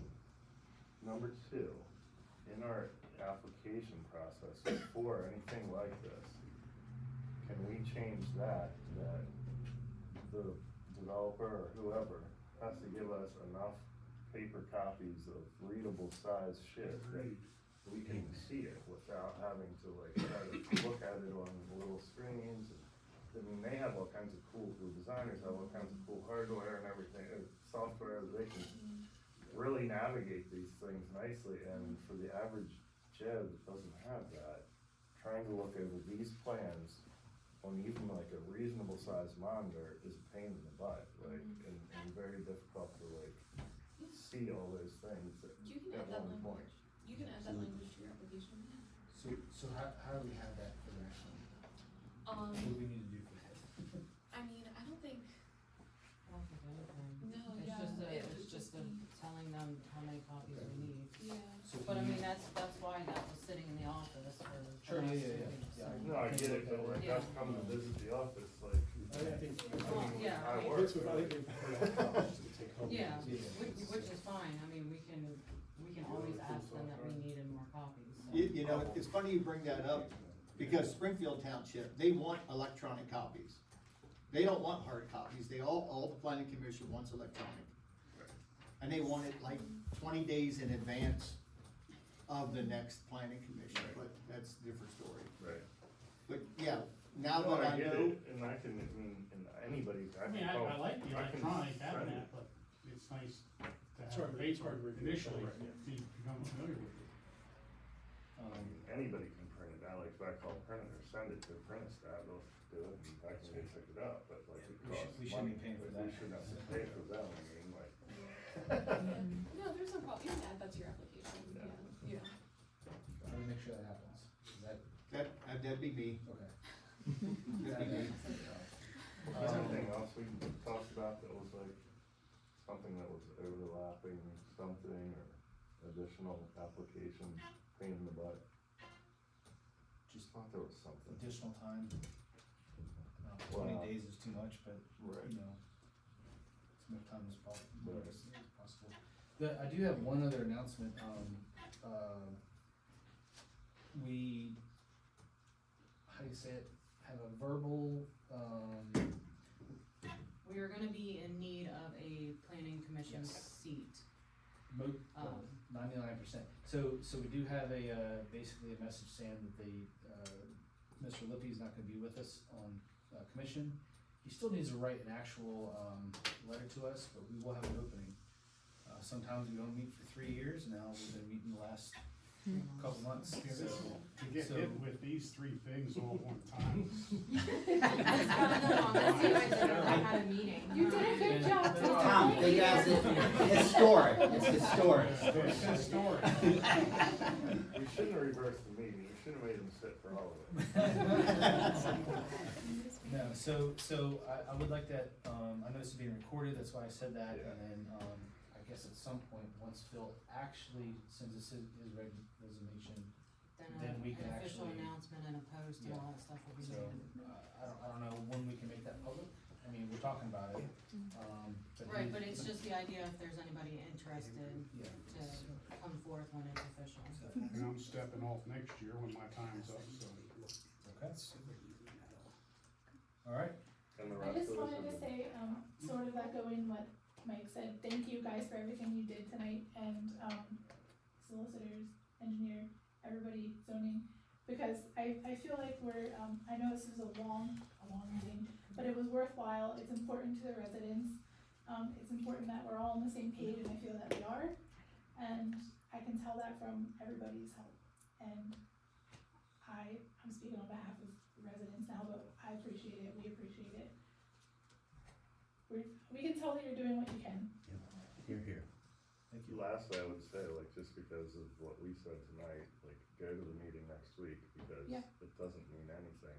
This is we- the I know, that's where the Just decision gets made, I get it, So- yep. But what do Showing we up for- have to do with any of that? Cause it all goes on what your guys' recommendations. No, not necessarily. Our recommendation, obviously, is no, just like it was no for Dollar General, and they said, we'd love to have a Dollar General, let's do it. That's what I So we mean. built that. What is our stance? So like I show up, I didn't talk at all tonight except for a little bit here.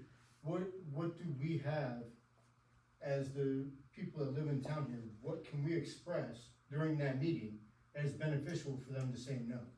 I'll tell you, like, the more people that are sitting there, the more pressure on those people to go with, like, our opinion and your opinion.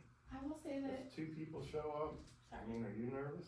Like, 2 people show up, you have to thought, like, if 2,000 people show up, I'm like, Jeff, do you speak just from the zoning committee side of it, like what their responsibility is as a zoning hearing board? Well, Because I don't want people to think that they just get to make whatever decision they want. They have to make a decision based on how the ordinance is written. exactly. And yes, some of that is subjective based on your recommendation, it's also subjective based on testimony from these people.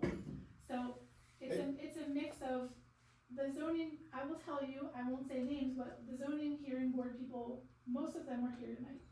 They're on your side, as residents and as zoning hearing board members. So they're gonna do what they can. Now, they have to stay within the laws.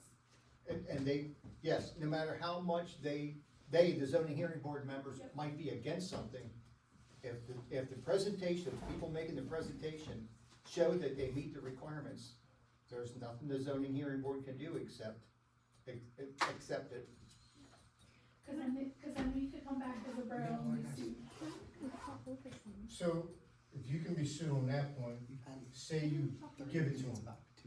The parking or their driveways are allowed to be where they're at, and there is an accident. Are you guys liable to be sued there? Is J.A. Myers liable to be sued there because they know it's too close together and it's a bad spot? Those plans are just preliminary, so if they got approval, there would be many months of more plans and more data. That's why I was asking for more data, because they didn't really have anything.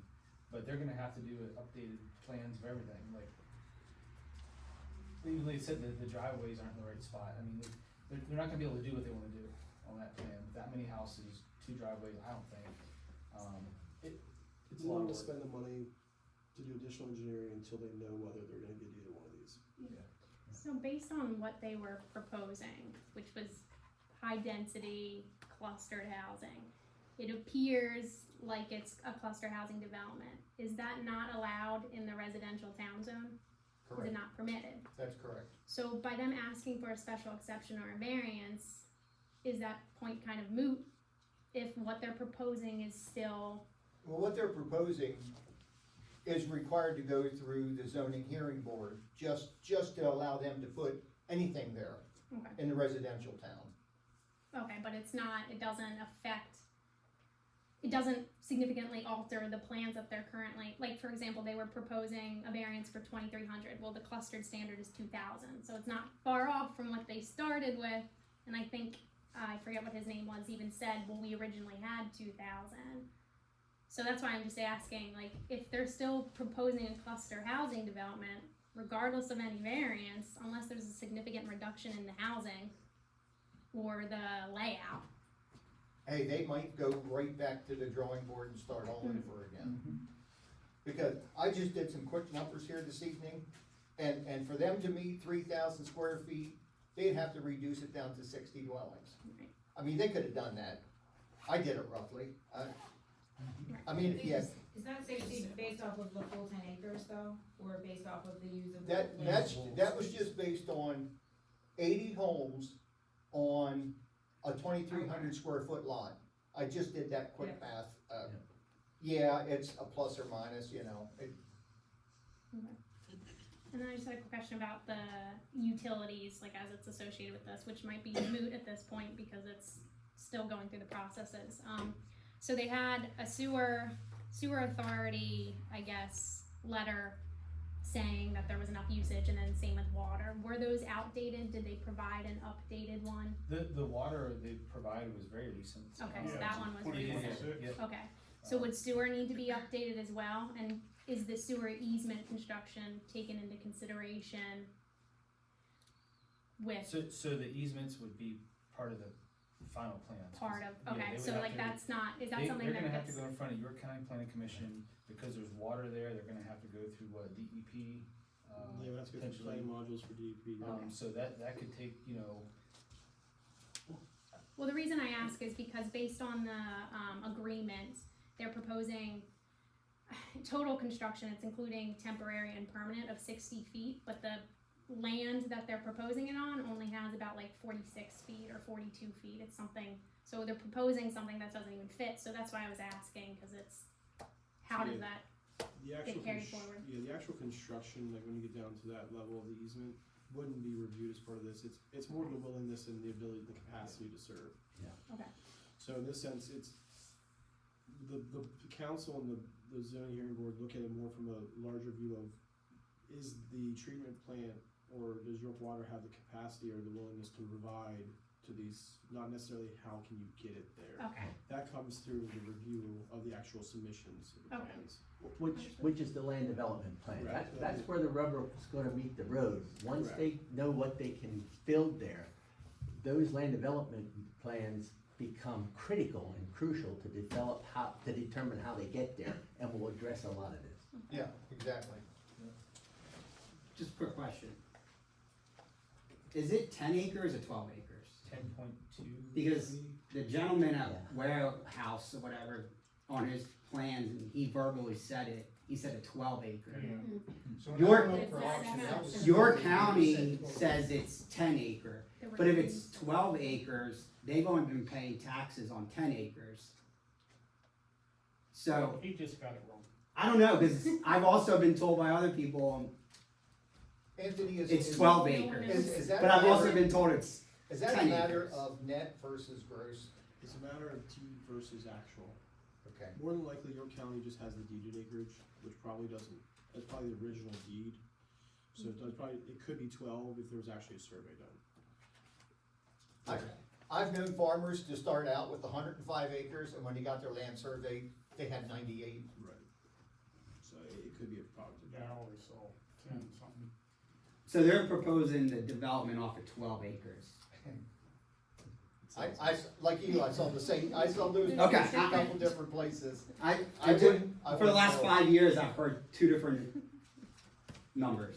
Well, we'll find out. Yeah, cause they would have to do survey before they do. Yeah, they'd have to And they're not gonna survey. pay for that now, if they know they can, if they can do it, so. I'm sure it's already surveyed, it's just a matter of what the actual number is when somebody signs off on it. Any other comments, questions, concerns? I just have one question. Are you expecting to have another planning commission next month? I think we have to, because you're gonna review. Okay. You'll have time between now and next month, yeah. Okay. So then we can put in there to review, this one to review, right? I'm sorry, what's that? There's something else they wanted us to review. Want the lot, you wanted to recommend the council to change the lot size. Yes, the lots, well, Oh. 23, 3,500 acres. That can be put on our next. Yeah, yeah. Let's do that. Yeah, we don't, the application for, that doesn't have to go through the meeting, it just get changed.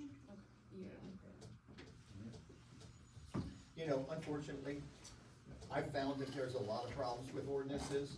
Only when I was like taking enforcement action, that's when I find out these things out. Yeah. That's when you're on. Well, this book is 2008, and there's, you know what I mean, so who knows? Yep. Yeah. Alright, any other questions, concerns, or close it down? Taxes, they're saying 10 acres to be surveyed. Motion to adjourn? Can Weaver County go and get back taxes? All in favor? All right. Alright.